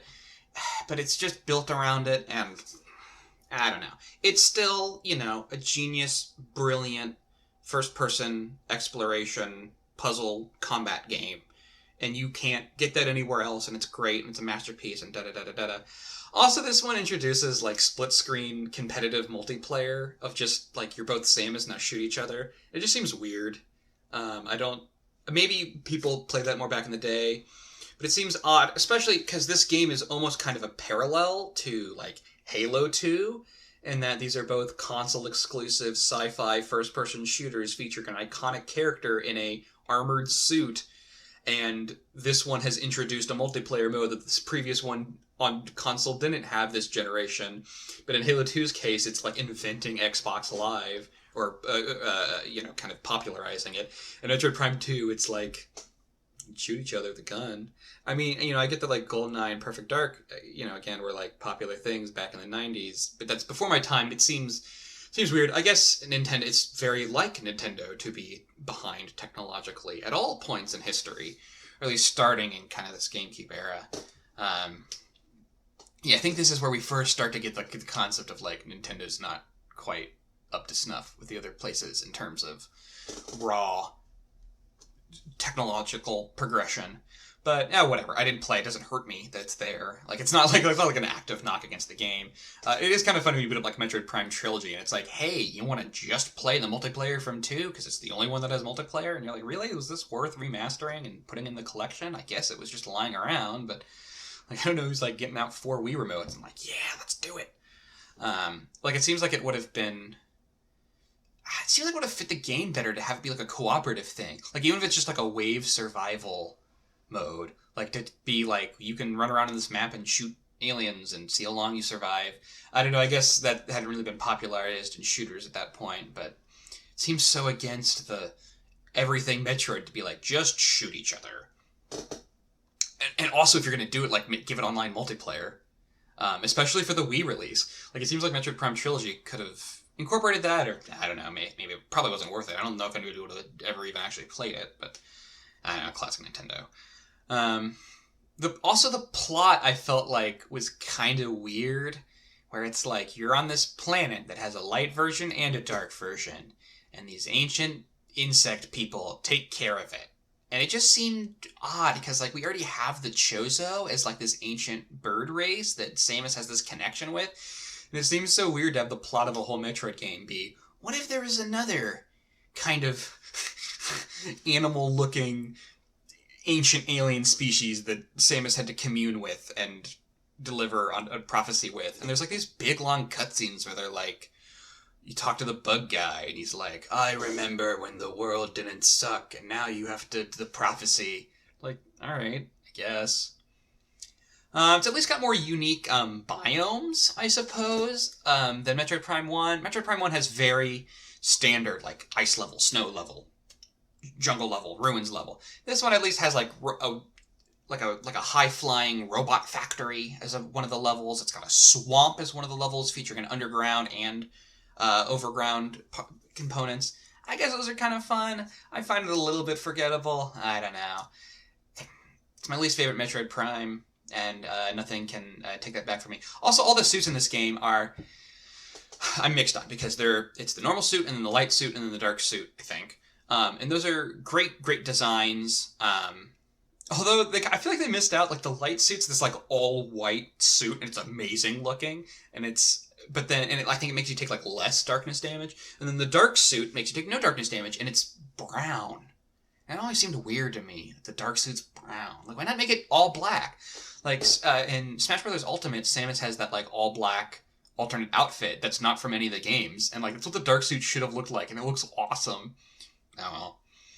So, I don't know, I almost like can't even like remember some of the specifics of this game, like the boss fights or upgrades or mechanics beyond just the dark light business. Oh yeah, and then all the weapons in this game are, you have a gun powered by light, a gun powered by dark, and a gun that uses both.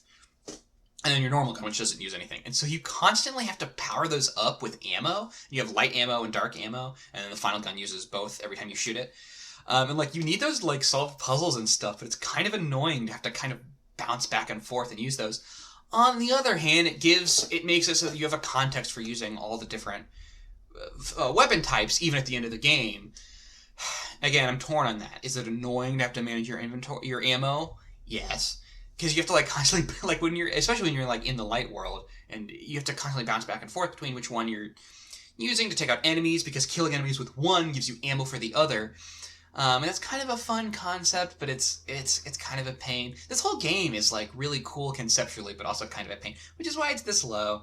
And it's obviously it's not this low because I hate it or because there's bad games on this list, but just slightly below the other ones. I don't know. Metroid Prime 2 Echoes. So obviously there's no bad games at this point, but number 5 is Metroid Fusion. there's a lot of... Metroid Fusion, I feel like, is almost like the Super Mario Sunshine of Metroid, where it leans into its gimmick. The gimmick of Metroid Fusion being having a plot. And generally narrowing the player down into a bit more of a linear progression. Metroid Fusion is the premier Game Boy Advance Metroid game. It features the teal and yellow suit because she must fuse with Metroid DNA to go on this mission. It's a fusion. In this one, she fights the X-Parasite, a mysterious shape-shifting series of blobs, with the king of them being the SAX, a shape-shifting blob that looks just like Samus and has all of her upgrades. So this game's almost more of a horror game at times, because you will run into the SAX, a shape-shifting clone of Samus, including her armor, that has more upgrades than you do, which is a really cool concept and is really effective. You have to just run away every time you run into her. Several times throughout the game, because it has ice missiles and wave beams and super jumps and whatever, and you, when you start out the game, do not. And it's a really cool concept and cool take on Metroidvanias, and it really helps sell you on, like, showing you what upgrades you're going to be able to have without giving them to you, and selling you on how much your power level increases as you go over the game, that eventually you get powerful enough to actually take it on and fight it. I feel like equal fight nemesis rival boss characters are not super common, and they're awesome. I guess you could say the like Virgil from Devil May Cry kind of equivalents. And to have one as the final boss and teased the whole time is really neat. That's a really great concept. I think more games should learn from that and try to have that. I guess like Metroid Prime 2 and 3 have that in Dark Samus, who has a kind of a similar thing going on, really. Except it's the reverse, where Dark Samus is Metroid Prime itself, fused to an old Chozo suit. And this is this is an anti-Metroid that is taking the shape of Samus. This game has a lot of talking. There's a lot of elevator rides, and every time you do an elevator ride for the first time, Samus will contemplate to herself about her relationship with her old commanding officer, Adam, which is cool, pre-Other M, and post-Other M just reminds you of Other M and makes you sad. But it's almost more like detective noir stuff here. You get a big monologue of her thinking to herself every 30 minutes or so. Although this game does suffer from annoying, intrusive AI, I think this is the start of like the Nintendo hand-holding era that gets us stuff like Skyward Sword's Fee, or like the new Super Mario Brothers games. If you die too many times, it like gives you a golden leaf or whatever. So I feel like this is the beginning of that era. So this game is a little bit hand-holdy, annoyingly. You're constantly having this little ship AI talk to you, and give you orders, which at first is really annoying. So you're like, just let me play the game. Like, especially when you're on replay and you're like, I know. So the fact that you constantly have to check in and like have these doors opened is a little bit like what people complain about Other M, but much less so, but still annoying. And like Other M, here there are 6 habitats on this ecological space station that you have to travel between, and they're discrete. Which is, I think because of the hardware limitations of the Game Boy Advance, but it does let the game have really unique biomes, and it makes it obvious how they connect. They all connect through the main elevator, but then sometimes they connect through little shortcuts. You can find secret passageways and walls you have to unlock with upgrades. But there's a lot of yapping in this game from the AI, which again, at first sucks. Spoiler alert, later on it's revealed to be an AI based on your commanding officer, Adam, and it also is evil, and part of it is that they, like, big plot reveals that the Federation has sent you in, like, as a patsy, and they're gonna kill you and the space station, or something like that. So it's really cool when the, like, friendly ship AI starts to get more and more hostile, and, like, starts commanding you to do things that don't make sense, and it starts telling you, like, not to get weapon upgrades, and it's like, you are absolutely not permitted to get super missiles, or whatever. It's like, please, don't do it. Don't pick up the super missiles. We will throw you in space jail if you do. And then, of course, you have to go get the super missiles to progress. But it's really cool to see a game that plays with the tutorial AI like that and has it turn evil. I guess, like stuff like Undertale has that with Flowey, but it's like a whole game. And like that's one of the big plot reveals. And that's really neat. I think especially for Nintendo, who's, sometimes a little lame like not going for, big plot twists or whatever. So I really like that. This game is very cinematic, and it's kind of a double-edged sword. It has to restrict your movement more than other Metroid games. It, like other M, it has to sometimes lock off, like tell you can only go in this one habitat or whatever, in order to force you into these choke points where you have these encounters with the SAX that are really tightly designed, or to have these. It has a lot of foreshadowing on boss fights, but it's cool that it is trying hard to have more of a narrative structure than some of the other Metroid games. But it's also kind of annoying, especially when replaying it, that like it doesn't just let you play the game you want to play it. I could beat Super Metroid probably twice in one day if I really wanted to, but Metroid Fusion I couldn't because I gotta scroll through so much dialogue. I guess if you have like a fast forward on an emulator or something, it's not as bad. And it's great for its first try.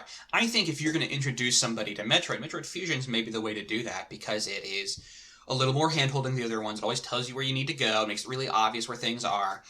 It's got a little more atmosphere than some of the other ones. It's got a lot of cool, upgrades and mechanics and whatever. It has a really good feel. I really like the engine, which is also the Wario Land 4 engine, so you can find like a debug room that's got like some blocks from Wario Land 4 in it, which is hilarious. I can't recall if it's made by the same people or not, but I think that's really funny because Metroid and Wario Land seem like the furthest two possible Nintendo franchises.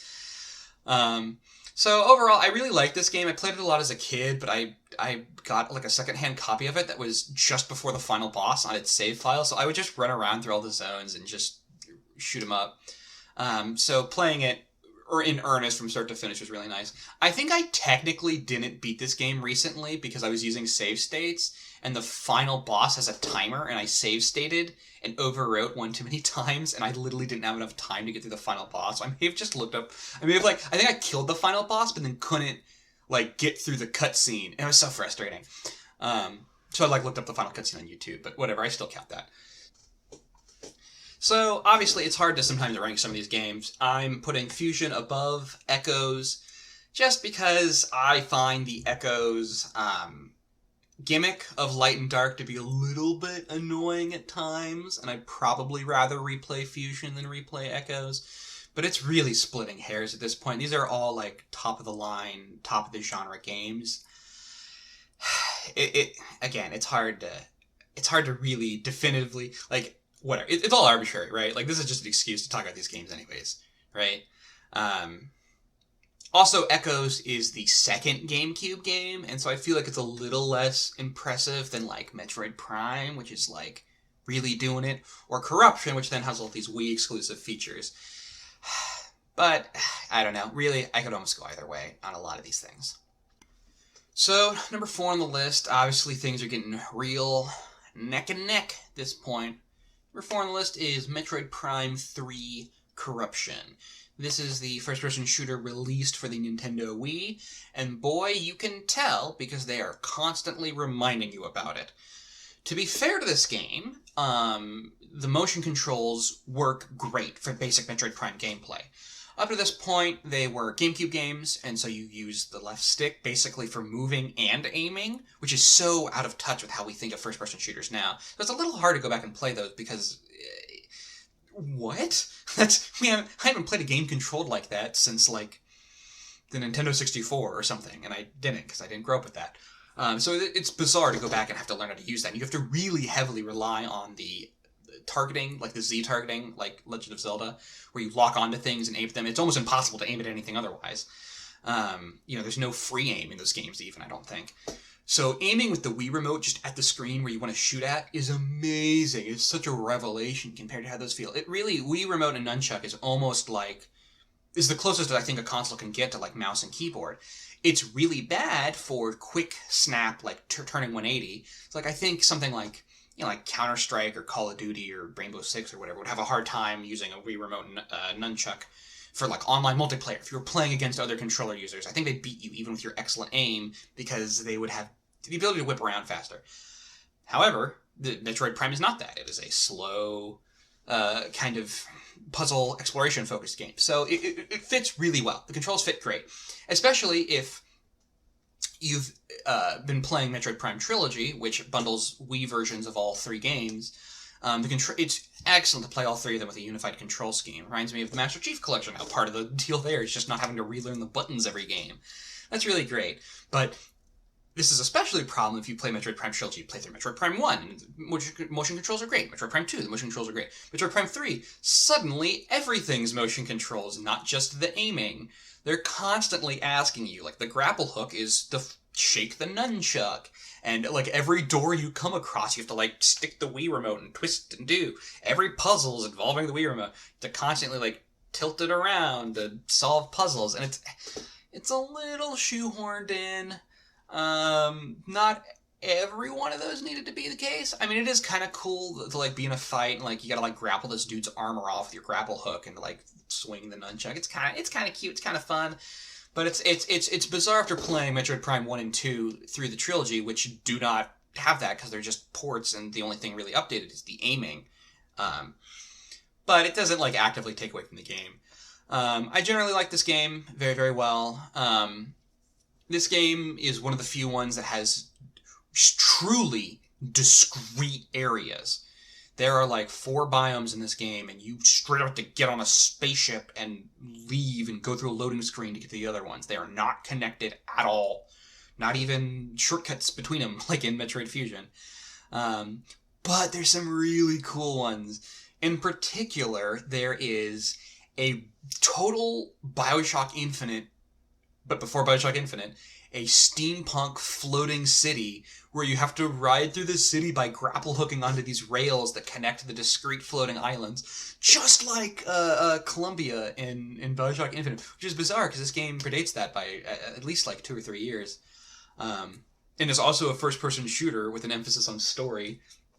So that's like a really cool area. That's one of my favorite areas in like all of Metroid because it's so unique and it's real high flying. It does get a little annoying when you're like grapple hooking on the rails and you have to do like a first person shooting section where you have to shoot at the stuff on the way there. I think it's a little annoying, but it's generally pretty cool. And there's cool steampunk robots you interact with and fight.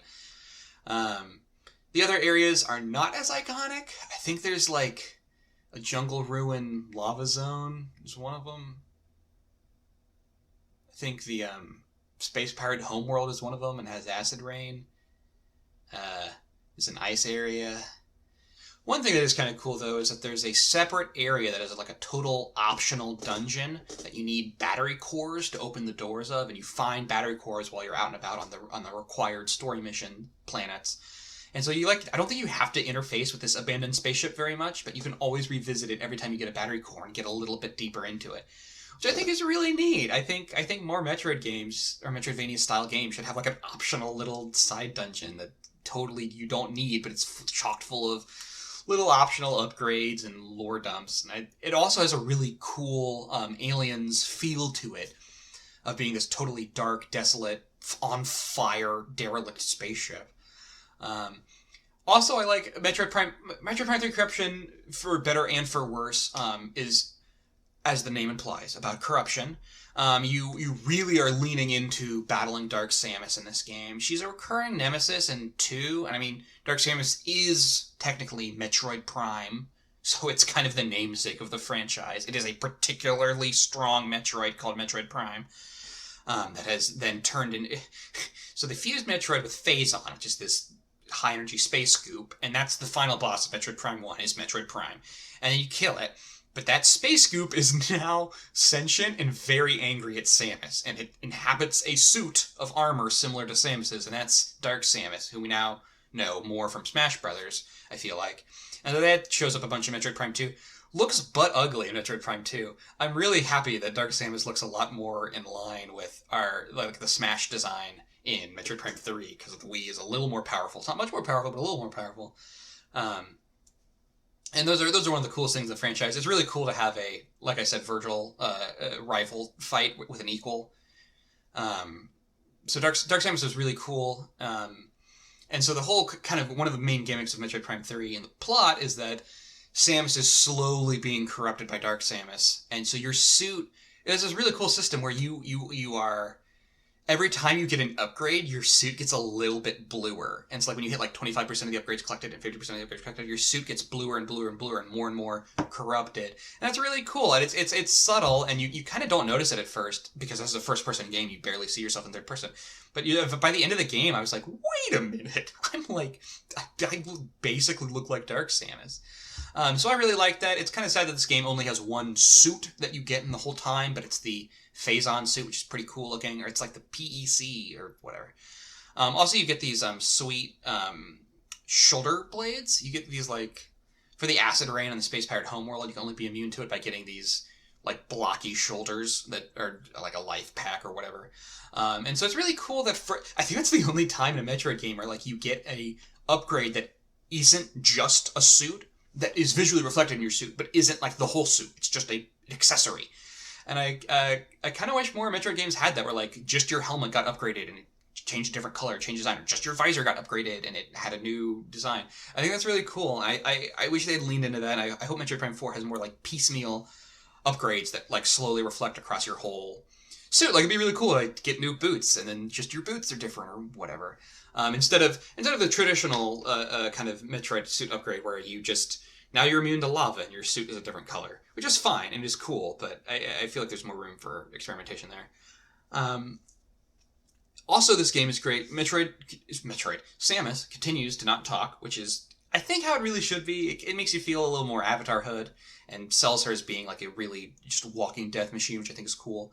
But the beginning of the game is this almost like light space romp where you team up with these other bounty hunters, and they're all being contracted by the Federation to deal with this threat, and it's real light stakes, and there's like all this like joking, and they kind of like one of them's like a shapeshifter and like kind of like plays a prank by like impersonating Samus, and it's real fun. You meet these 3 other bounty hunters who are on your team, and then they're the rest of the game. They're the boss fights. They've been corrupted by Dark Samus. You have to go straight up kill them to like get Dark Samus out of them. I think it might be like you knock Dark Samus out of them and they survive. I can't recall now. But it's really it's a really neat gimmick of like having these friend characters at the beginning of the game that end up being your boss fights for the whole rest of the game. And like the whole game, like, I'm gonna have to fight that shapeshifter, and that's gonna be weird and rough. It's gonna be rough. And it is. She transforms like into you and into the other bounty hunters. It's a really cool boss fight. And you can see it coming, like, as soon as the twist happens, and you're like, oh, I'm fighting these people the rest of the game. Like, you can anticipate that. It's really cool.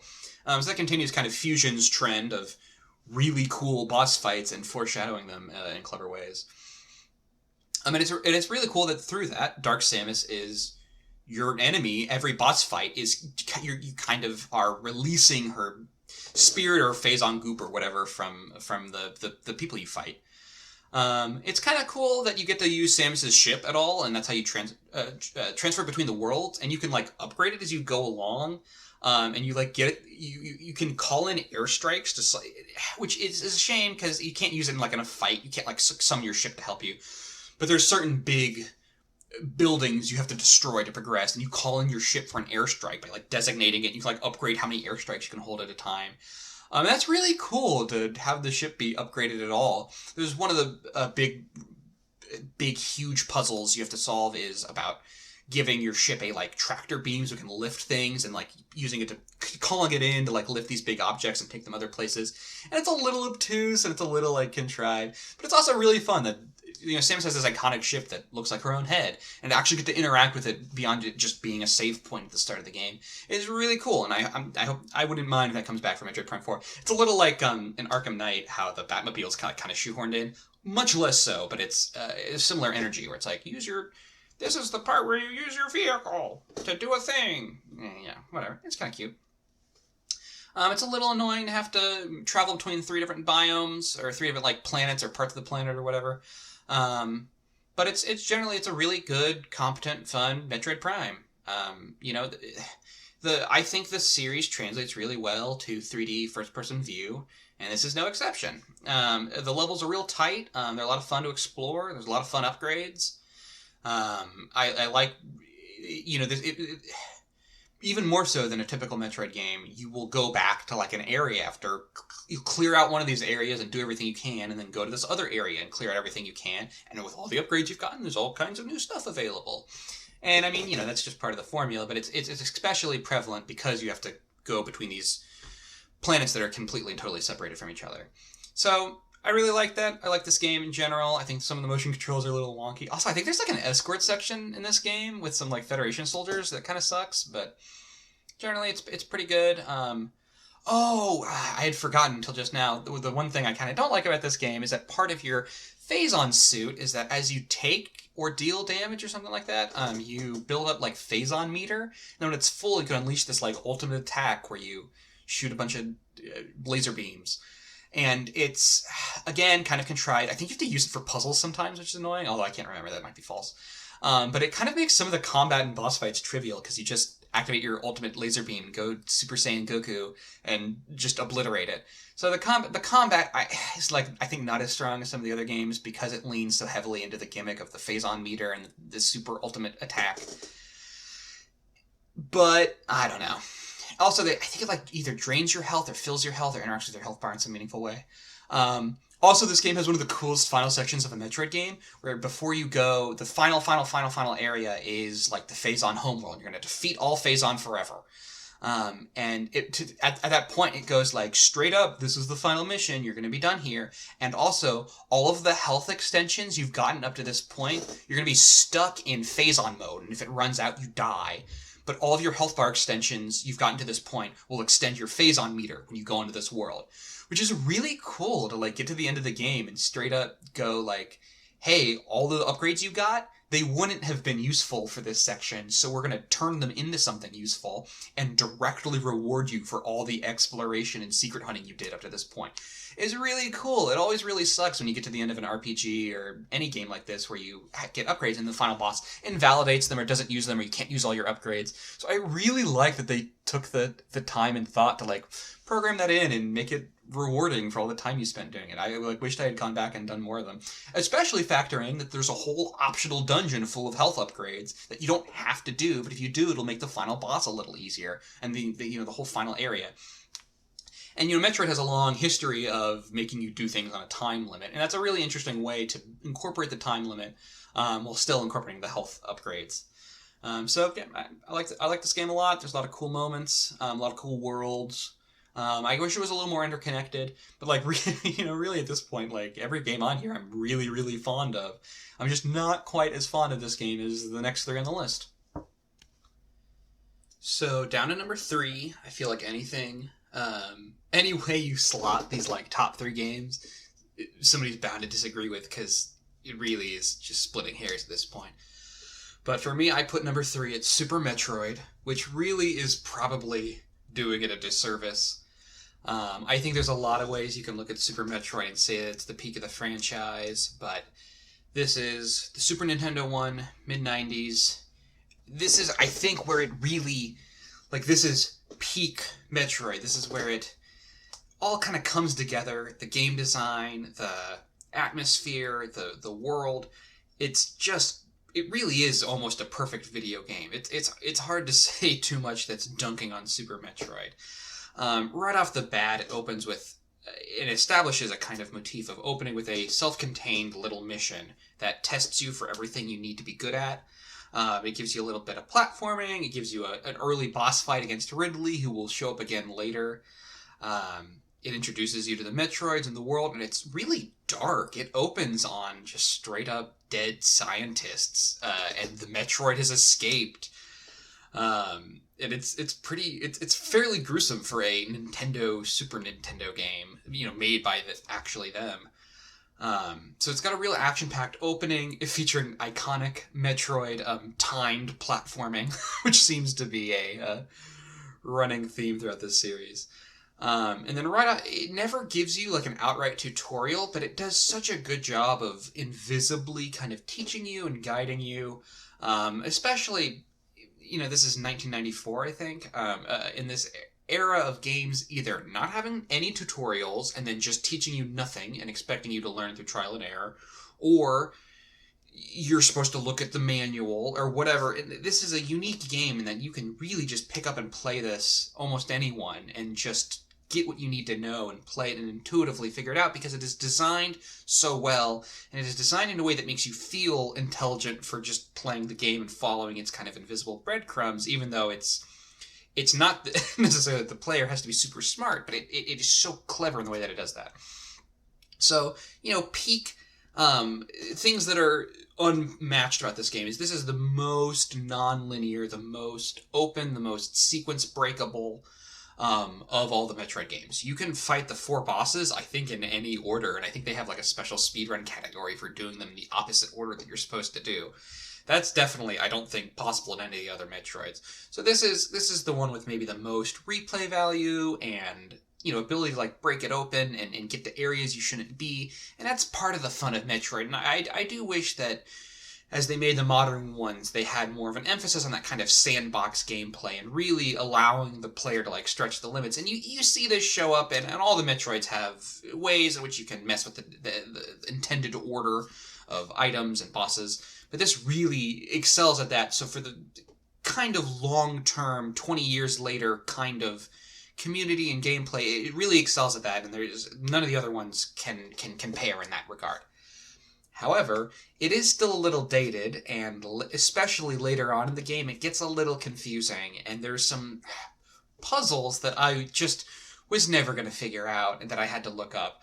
That's something I really appreciate about some of the more modern Metroids, especially in the middle, is being just puzzling enough to feel challenging and rewarding, but not so puzzling that I have to go online and look. This is the first Metroid that has a map, and boy does it help. Especially since it is, I think, visible on screen at all times, a little mini-map in the corner.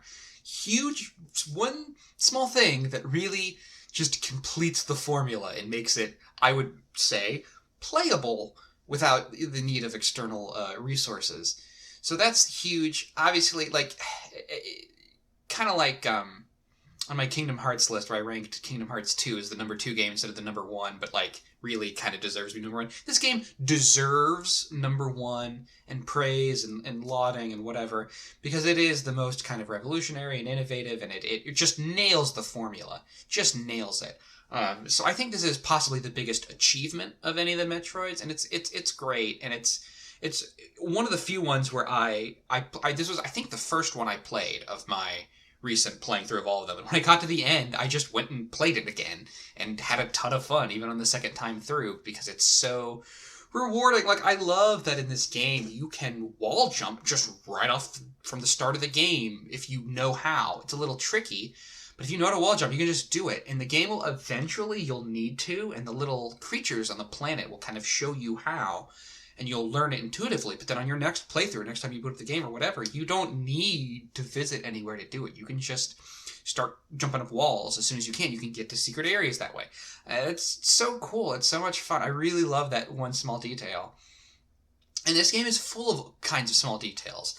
Like when the first time you land on the alien planet, it's playing this real ominous kind of dark music as you're alone and kind of weak and underpowered, but every time you return to the spawn area, it plays this victorious, triumphant music, because by the time you get back there, you're more powerful, and it means you're in a safe space now. Which is funny that this one same area on the map takes on a different context, whether it's your first time there or your second time there. And I love that the music reflects that. And all in all, the music design of this game is really excellent. I read somewhere that the part of the design of this game is that it only plays harmonious, pleasant music at the very end at the credits as a reward, and everything else in the game is all the other music is designed to almost be indistinguishable from environmental sounds. So it's got this really just banger soundtrack of eerie atmospheric stuff. It does a great job of making you feel isolated and alone and kind of dreadful and tense, especially for a 16-bit game. I've always felt like, even before I actually got in and really beat all of these, that this game, you play it and it feels like this could be an indie game today. It doesn't feel dated. The graphics are dated, but none of the gameplay is. It feels satisfying to shoot and run. The physics are a little wonky on the jumping and air control, but it has a great feel. The controls are pretty good. Admittedly, the Game Boy Advance Metroids have a better control scheme, which is ironic because they have less buttons available. But it's pretty good. This is where we get the grapple beam for the first time. This is where we get super missiles, I think, for the first time. The areas are more diverse than in Metroid, and certainly more than in Metroid 2, with unique, really unique and defined traits for each biome. Metroid 1 has like the blue biome and the green biome, but it's bubbles. It's kind of weird and all kind of trippy visuals. Here, there's clearly differently labeled areas with names: Brinstar, ZBs, one of those is the name of the planet, but like Norfair, like it labels the areas. There's the lava zone, the water zone, the grassy zone, and it's very clear where you're at. There's all kinds of environmental details, like little animals in the background that'll skirt around as you walk by. The like plant life will react to you. The puzzles and the just general construction of the world is really intelligent and intuitive. I feel like a problem of Metroid 1 is that compared to something like Super Metroid, it's so unintuitive and so inorganic, some of the things you have to do to navigate the environment, like shooting specific unmarked sections of walls. Here, everything makes sense, and you can deduce what you're supposed to do at any given time. The one puzzle I got stuck on is there's these two kind of aquarium bridges, and one of them's clearly been shattered, and one of them hasn't. And you're supposed to deduce that you're supposed to use the super-powered bomb to blow it up to navigate to the next area. And that's clever design to put it next to an already shattered one to give you the idea that maybe you can shatter this one. But I never figured that out. I never got that. Also, the whole water area in general gets a little bit annoying, because all water levels in all video games are annoying.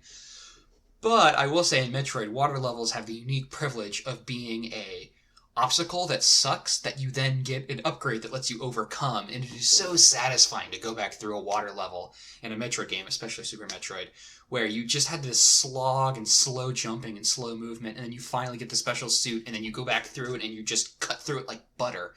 And you take for granted the ability to just walk and run and jump normally, but it's so satisfying once you get it.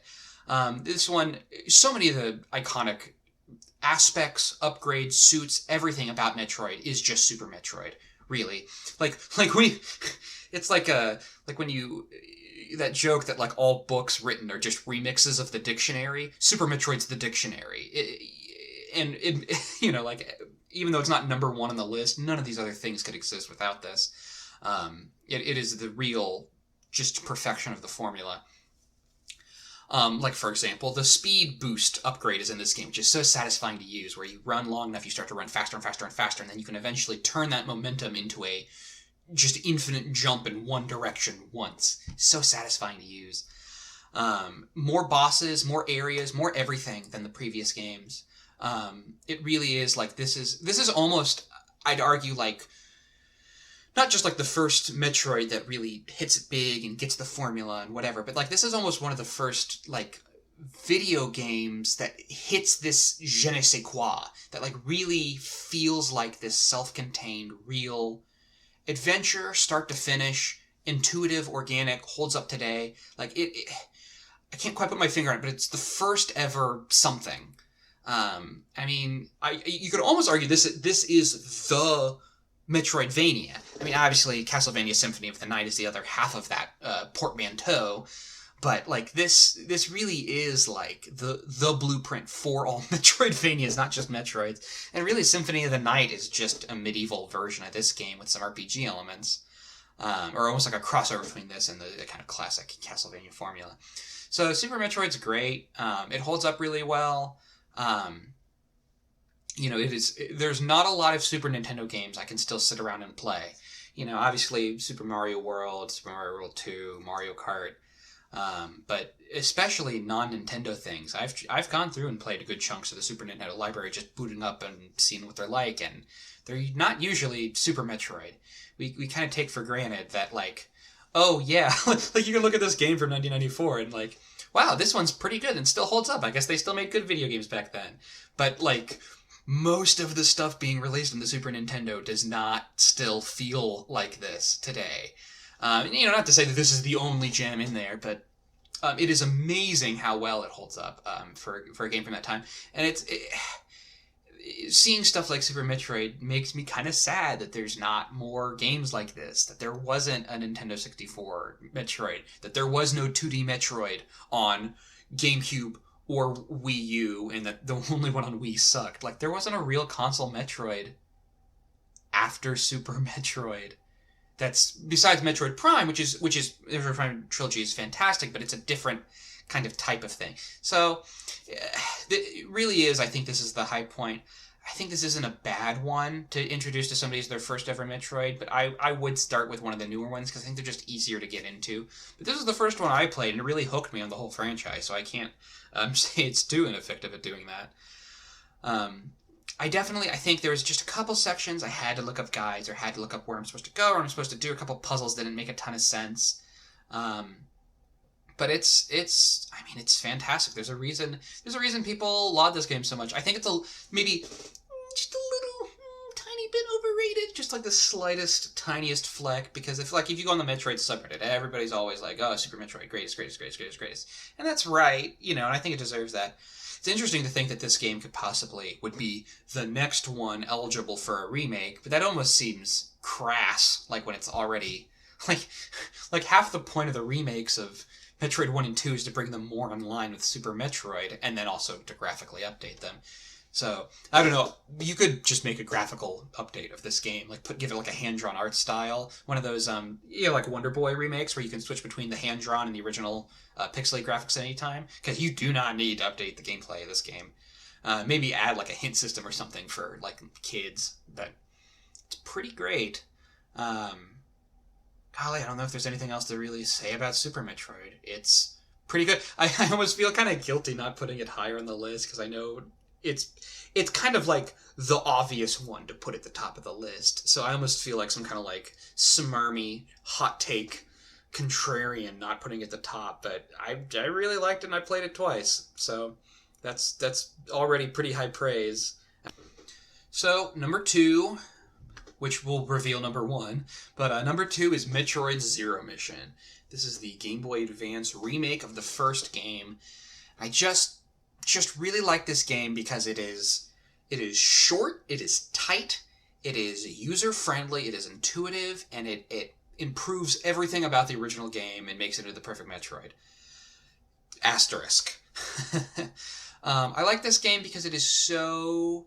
admittedly it's a tiny game. So I think if all of these games were the same price and you had to buy one, I wouldn't necessarily recommend Zero Mission as much, because you can beat it in really just a couple hours, even casually, without being a professional speedrunner. If this is your first time through the game, it's going to take you more like 8 hours. But if you have already played it before, it can take considerably less than that. But it's really fun. It's really just basic kind of core Metroid. No frill, no gimmicks. Just here's Metroid 1 except good. The map wasn't inherently bad with Metroid 1, and by giving it more clear delineations and notes of where you're supposed to go, it really makes it clear and makes it pop. Introducing concepts from the later games, like being able to grapple ledges and a map at all, really, really helps. Having the ability to save. Save rooms weren't in Metroid because it didn't even have the ability to save. So, that's huge. The 16-bit graphics look great. This is after Fusion also. So, this is really everything good about Metroid 1 and everything good about Metroid Fusion blended together. So they've learned from both of them, and it has great controls, great layouts, great design, great boss fights. I would say the only thing about it is it doesn't have a ton to call its own.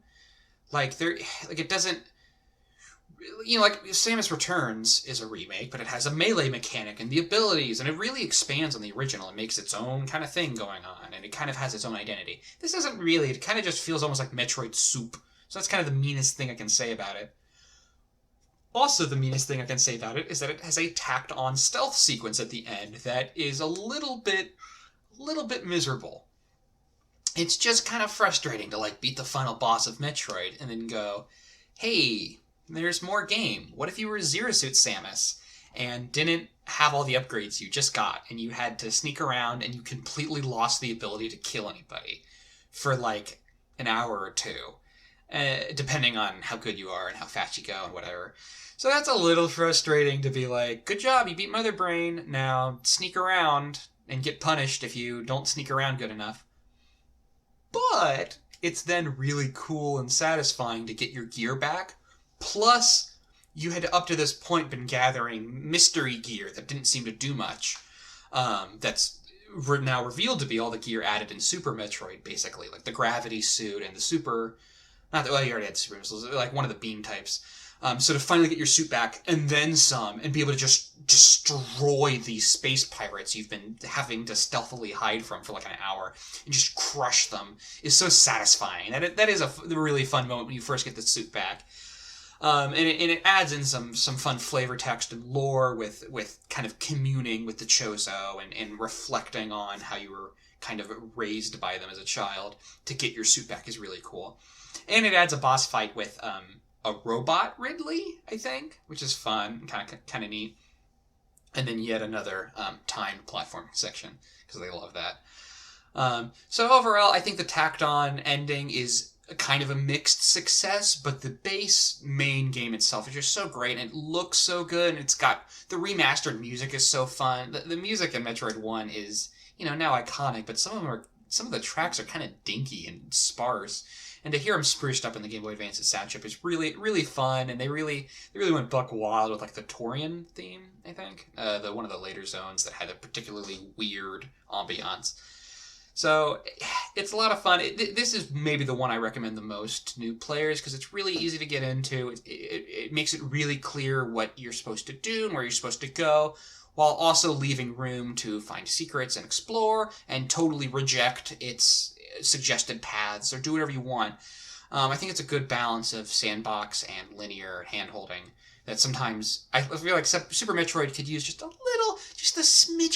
smidgen of more direction on where to go sometimes for a first-time player. Whereas I feel like something like Metroid Fusion needs to just let you breathe a little, or at least have the option to let you breathe. I kind of wish all these games had the option to just enable or disable like pathing. Like hints, like Shadow Complex, a Metroidvania, lets you just totally see where you're supposed to go and the best route to get to it, or never receive any hints on where to go. And like I feel like Metroid would benefit from that greatly. But it'll tell you like where you're supposed to go, but not how to get there, and so that leaves a big part of the fun. And of course, if you want to get all the upgrades, you got to do all kinds of crazy stuff. But this is a fun one. This is a rare one that like I can play and enjoy without any kind of like save states or cheatery of any kind. Like the whole kind of reason I beat all these games through all at once is I started playing Super Metroid on the Nintendo Switch's SNES emulator, and it has a rewind feature which makes it trivial to beat the game and makes it even less about the combat and more about the exploration and the puzzles, which I think helps make them even age better and give them more of a touristy feel. But like, and that's how I beat Zero Mission originally. But Zero Mission was the other game when I beat all of these. I went back through and I just plowed through it again, and really enjoyed it the second time. And I either barely used save states or didn't use them at all the second time.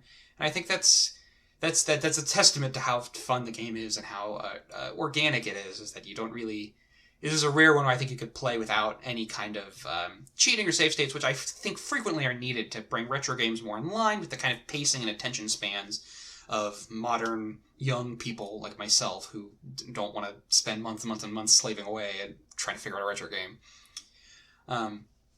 So I really like this one. It's fun. Some fun things about it are that it also includes a copy of the original Metroid, which doesn't really mean a lot now when you can emulate either of them easily or acquire them digitally through storefronts. But at the time, I think it's very fun. That's a little bonus you get for beating the game.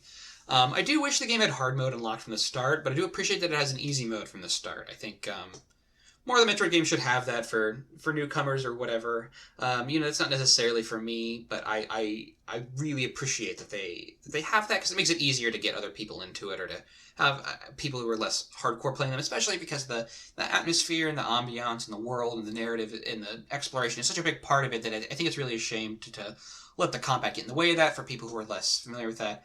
I'm really into not gatekeeping, and I like the idea. Metroid needs all the help it can get staying alive, so let's make it as accessible as possible, please. Um, I like the little. It adds.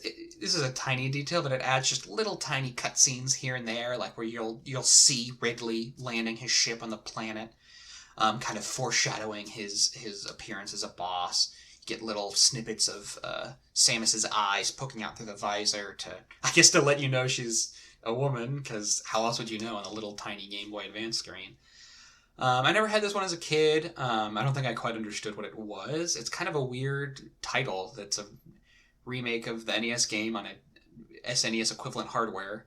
I would honestly be down for this game to get its own little remake, either 3D graphics or with hand-drawn art, the kind where you can switch between like the old art and the new art. Or just yet another Metroid 1 remake. I don't know if we need a third one, but it's a lot of fun. The additions are good. It really spruces up and adds a lot. Like, it's almost unfair to even call this like a remake of Metroid 1. It's more in line with something like Final Fantasy VII Remake, where it's kind of loosely inspired by the original, even though it is a relatively one-to-one mapping of the rooms and the world layout. Like, there's whole boss fights that aren't in the original. Super missiles aren't in the original. There's whole types of puzzles and mechanics and all kinds of things not in the original. So it really is its own game, and I always feel bad like putting this at number 2 and the original Metroid at number 9, but this is easily one of the ones I have the most fun playing. It feels great. It's a ton of fun. It looks great. The controls are responsive and snappy. The music's really great. It really is like peak Metroid, because it has so much to draw on and push together. It really is kind of almost a best of everything that came before it. So I think this is my favorite two-dimensional Metroid game. It's the one I'd most want to replay, slightly edging out Super Metroid, just because it's shorter and tighter and denser and prettier and flashier. But obviously Super Metroid's, I think, more of an accomplishment for the genre and an achievement. It deserves more praise or whatever, but this list is which ones I like the most, and I like Metroid Zero Mission a lot. So, as you may have deduced from process of elimination, my number 1 game is Metroid Prime 1 on the GameCube, or Wii. I didn't count them as separate games, but each of the Metroid Prime 1 and 2 received Japan-exclusive new play control versions in Japan for the Nintendo Wii that we didn't get a la carte in America. We only got them as part of the Metroid Prime trilogy, which also includes the Wii native Metroid Prime 3.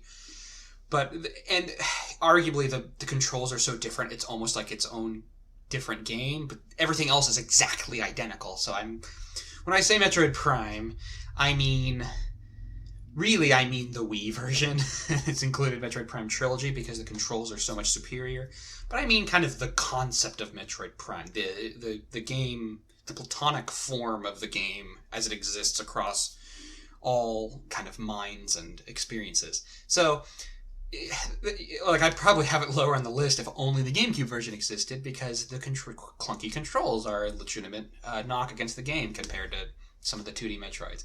But because the Wii version exists, it's my number 1. The biggest knock on Metroid Prime, there's a few knocks. So let's start with those. One of them is that it really is just Super Metroid. It's not a remake of Super Metroid. It's not billed as such, but it's clearly following the same formula to a T. You start on a spaceship and do a little mini mission that ends with a timed platforming section and an opening boss fight.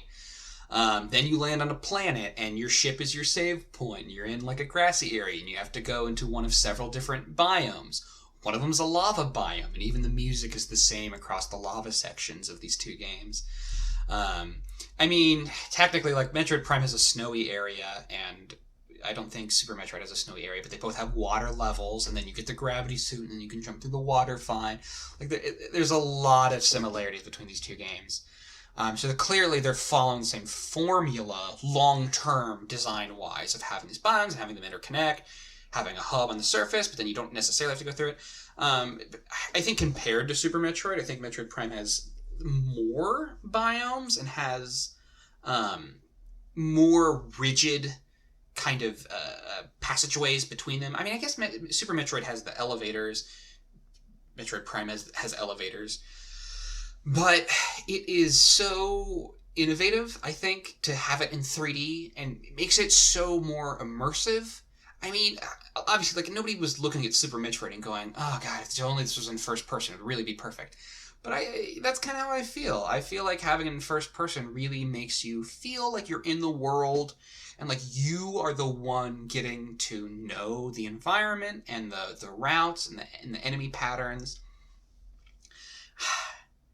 It's tough because, like, like the combat compared to, I think the combat's a little bit weaker compared to the combat in like Super Metroid, because being in first person, you have to kind of account for almost a clunkiness of the GameCube controller, which is kind of ironic then when you play the Wii version, because the aiming is so much easier that it trivializes some of the aiming stuff. Like, you don't really need to lock on in the Wii version. You can just freely aim and shoot, and it's fairly easy to do that.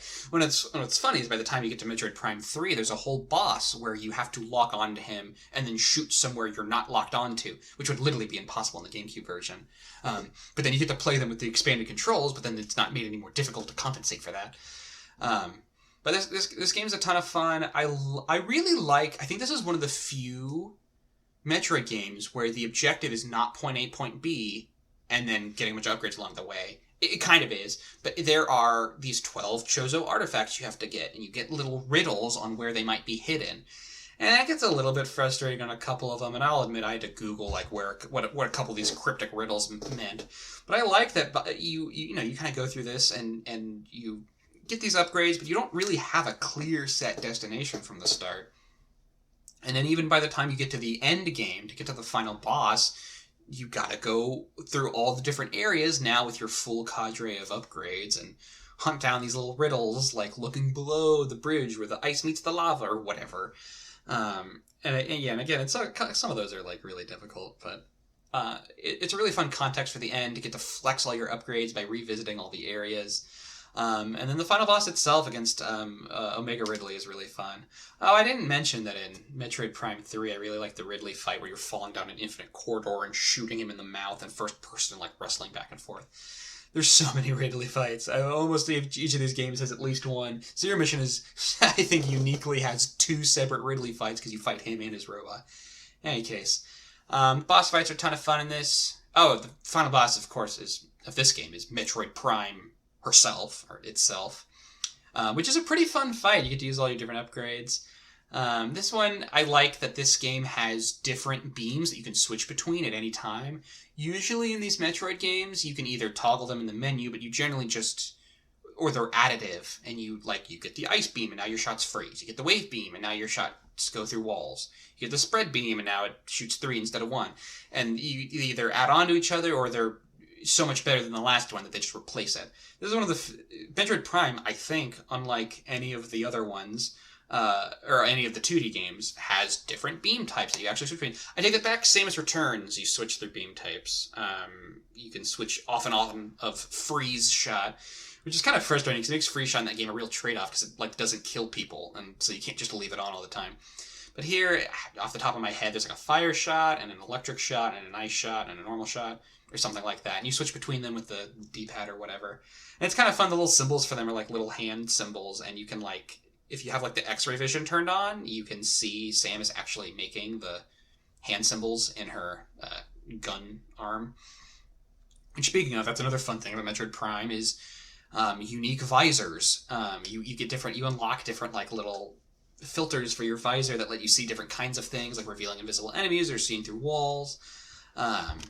And one of them is, and the one you start out with is the scan visor, which lets you scan in objects to get little lore details about them, which I really like because it means if you want to engage with the lore and understand the backstory, it's really easy to seek out new information about the backstory of the world and the world building and the fates of these little side stories of these characters. And this applies to 2 and 3 too, but I'm talking about it here. But then if you don't want to, you can just not scan everything you run into and just scan the stuff that you have to interact with, like elevators and whatnot. So, I don't know. Metroid Prime, I guess I put it at the top of the list because it is the progenitor of the Primes. It is I think the densest and kind of most Metroid-y of them. I feel like 2 obviously has the light-dark mechanic, which I'm mixed on. I don't want to just say that I hate it. I'm mixed on it. And then 3 has the completely separate worlds. I feel like 1 most feels like you are dropping into this alien world and exploring it and making it your own and really getting in there. And 2 feels more like a puzzle video game that's like, hey, isn't that clever? And you're like, yeah, I guess. And then 3 is like, here's these really cool locations and cool gimmicks, but 1 is the most, I think, immersive, atmospheric, Metroidy one.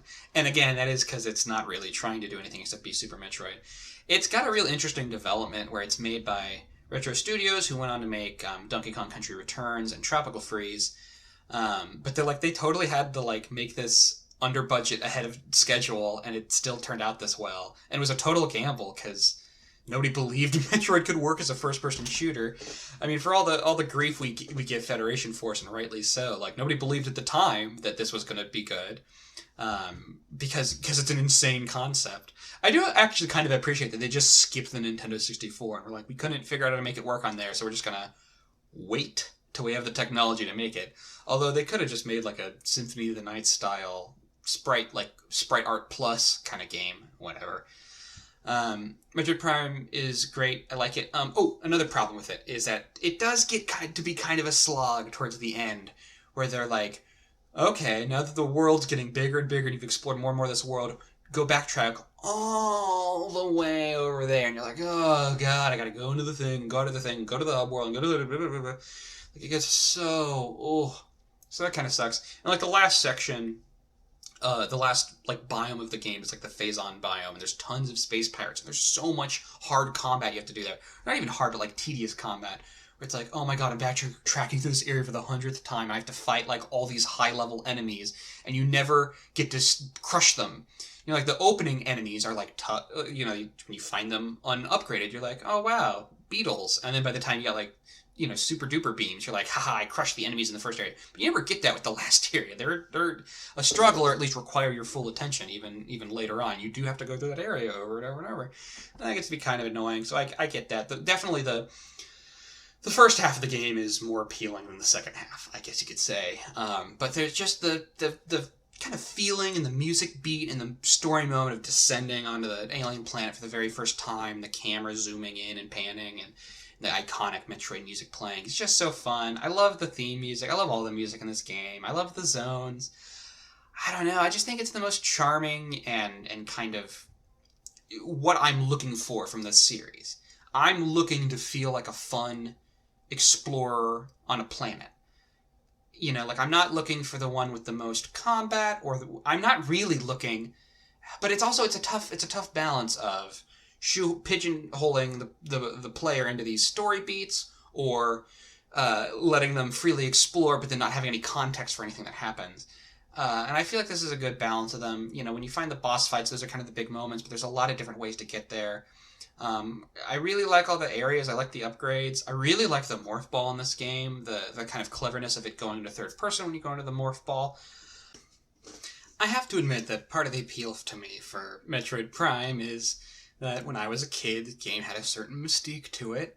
It was a Nintendo first-person shooter, and that seemed so out there and so mature. Even though it was only ever rated T or E10+, I think I even had Metroid Prime 3 as a little kid, and I could never get past the first boss.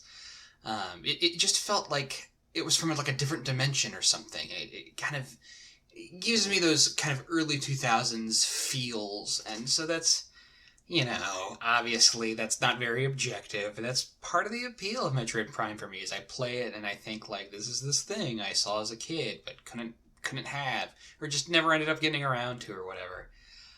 It feels, even though it's not, gory or scary, it feels more mature, cerebral, slower paced than a lot of other, Nintendo games, and also other first-person shooters. A game like Halo has all kinds of environmental details and level design and world building and plants and animals and whatever, and you kind of just miss it all because you are running after the objective and shooting things, which is not a dunk on Halo. I love Halo, but I don't know how much I appreciate all the craftsmanship that went into the maps. Metroid Prime isn't the most technologically advanced game of all time, but it's a really well put together piece of artwork, and you get to appreciate that more when you're going a little slower and scanning the rooms for things, it's hard to not fall in love with the environments and the world and the atmosphere. That's what I think I value most about all of the Metroid games, is feeling like you're in this place and you're getting to know it and you're building a relationship with the kind of atmosphere and the environment itself. And I think Prime does the best job of that, A, because it's in first person, B, because it's not trying to shoehorn in any other gimmicks. That's ultimately why I place it above 2 and 3, is it doesn't have a phase-on suit that makes your screen black and white and you shoot things really hard. It doesn't have separate zones that are completely disconnected. And it doesn't have a world split in half a la Legend of Zelda Light World, Dark World, Hyrule, Lorule, where you have to flip back and forth. I never really felt immersed in those worlds quite as much. You kind of build, playing Metroid Prime, you build a sense memory of where things are. I can kind of imagine I'm back in that overworld, even just in my own mind, and just like, well, to that area would be the first area, over there would be the secret path to the caverns, over there's the secret area to the final boss.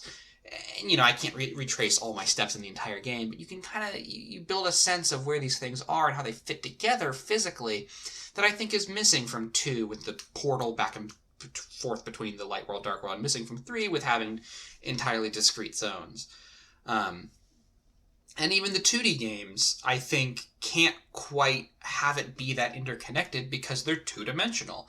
I think having a third dimension, even though this game is copying so much note for note from Super Metroid, having it be in 3 dimensions at all means you build more of a mental palace of where things are and where they should be. I can't really retrace my steps that deep into Super Metroid off the top of my head. Kind of remember what's to the left of the opening zone and what's to the right of the opening zone, but the elevators between the zones make it so I'm not really, Metroid Prime also has elevators between zones. Like, being two-dimensional, it doesn't all cram together spatially. And that's not to say that, Metroid Prime is good because it's 3D and Super Metroid's bad because it's 2D, but that's a part of it that you don't necessarily think about. That's more than just the graphics or the short-term gameplay. So there's one thing I'm not hugely fond of with this game is I don't like that it gives you all the upgrades right off the bat and then takes them away from you when the first mission's over. I always thought that was weird. I guess it's to give you a little bit of a power trip and preview what's to come and incentivize you to look forward to getting them back. It always seemed weird to me because every time, by the time I'm the 20 minutes in, I'm kind of used to having all this stuff, and then you take it away. I'm I had to learn how to use missiles, and then you just take it away from me. Seems weird. I don't know. Whatever. It's a deliberate design decision. I'm sure there's a good reason for it. I like the lava zone. I like the ice zone. I really like the music in the ice zone. I really like the music in all the zones in this game. It has a real cool. This is where we first get the concept of the choral chanting in the background, which has now I think become part of the core identity of the soundtracks of all these games that you obviously didn't have before this. I mean, not to diminish Super Metroid's soundtrack. Super Metroid, I think, has a more impressive soundtrack because at the time it's so hard to make music on 8-bit, 16-bit hardware. I mean, clearly it's hard to make good music on old hardware. Just look at Metroid 1. Ha ha ha.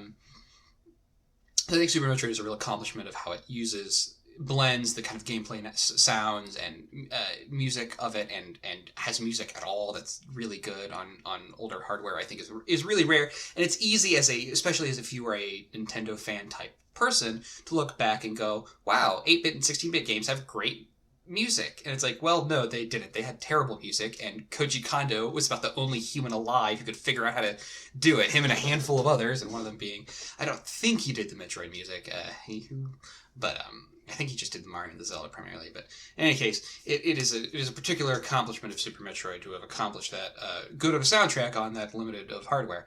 Metroid Prime obviously has access to more hardware, and it has access to being on a disc, which allows for much higher quality music, just raw, sound quality. And I love the main intro with the theremin, I think, or the kind of synthetic theremin, kind of UFO noises.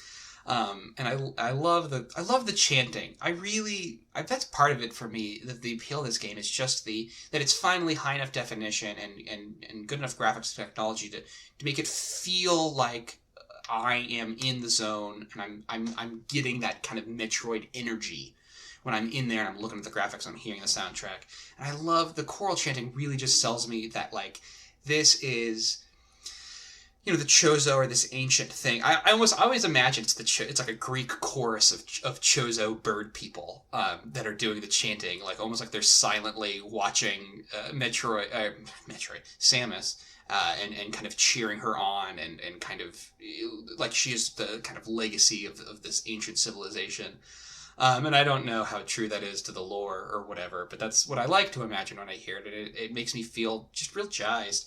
The invisible enemies in this game suck, and you have to use like the special visor to shoot them, and it's kind of a pain in the butt. I don't like that.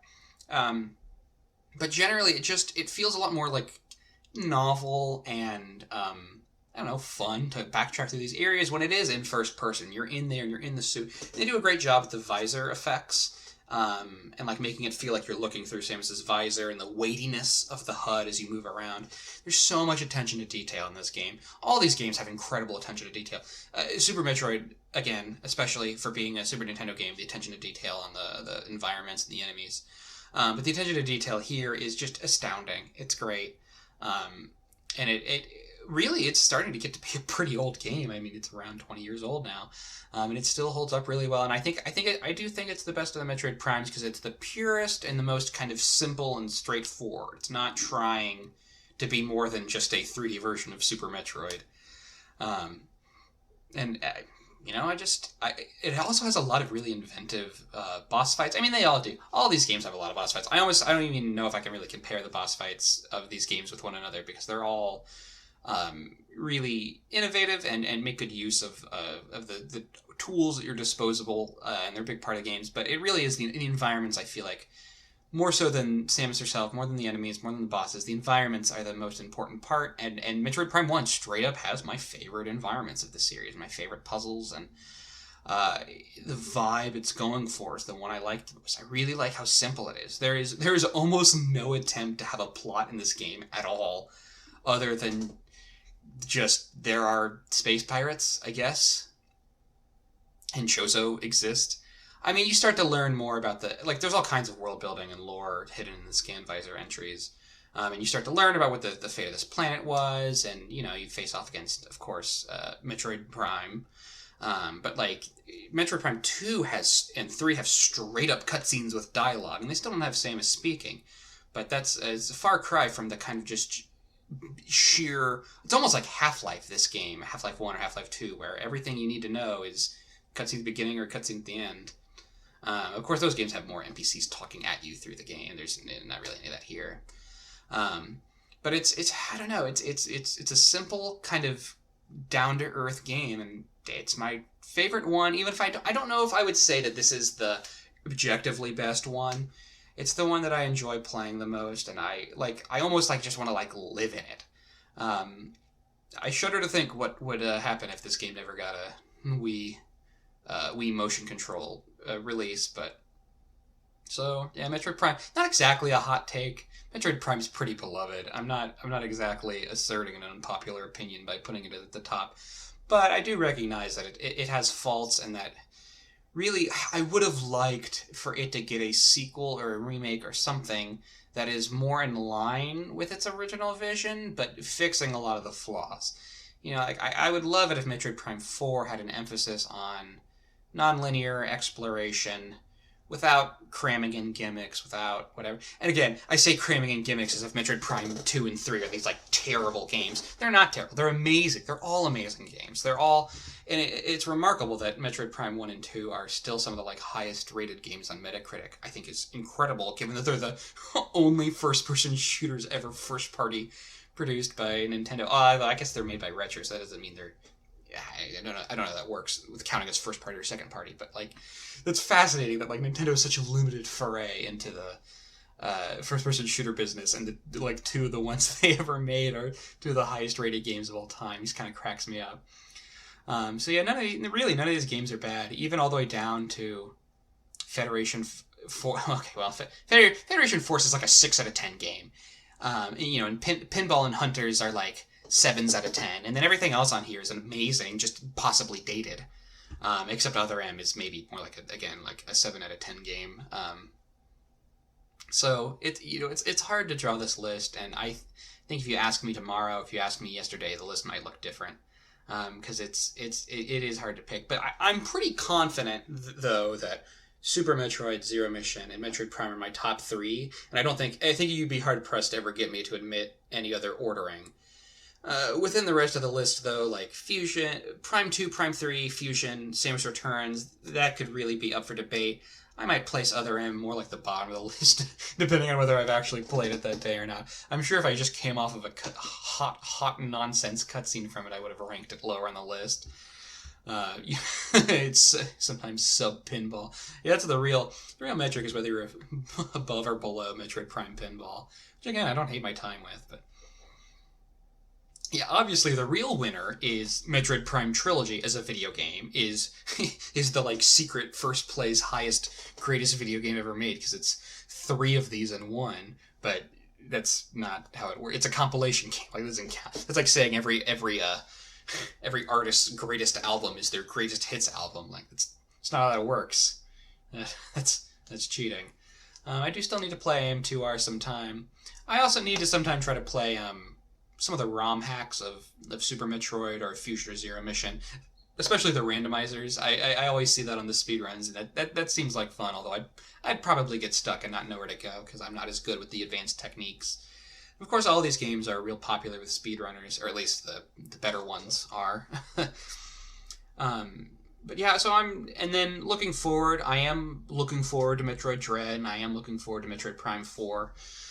I'm a little bit sad that Metroid Prime 4 has had no news other than that about a year or 2 into its development, they just scrapped everything and started over with the original developers, which is good news, but means, well, it's been like a year or 2 since that announcement, so where's anything on that? I fear that it's going to get stuck in development purgatory and come out a garbled mess, or on too late of hardware, or outdated, or something weird.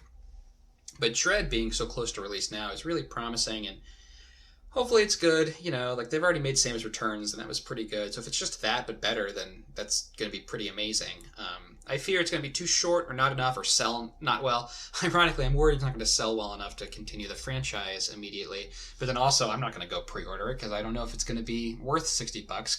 That's part of the problem with these Metroid games, is they're amazing, like, 10-hour experiences, but they're on the shorter end of video games that exist per playthrough, and I don't know if I want to spend $60 on a game that's 10 hours long. Even if I play it twice, that's $3 per hour for 2 playthroughs at 10 hours apiece, roughly, So I don't know what you do to counterbalance that.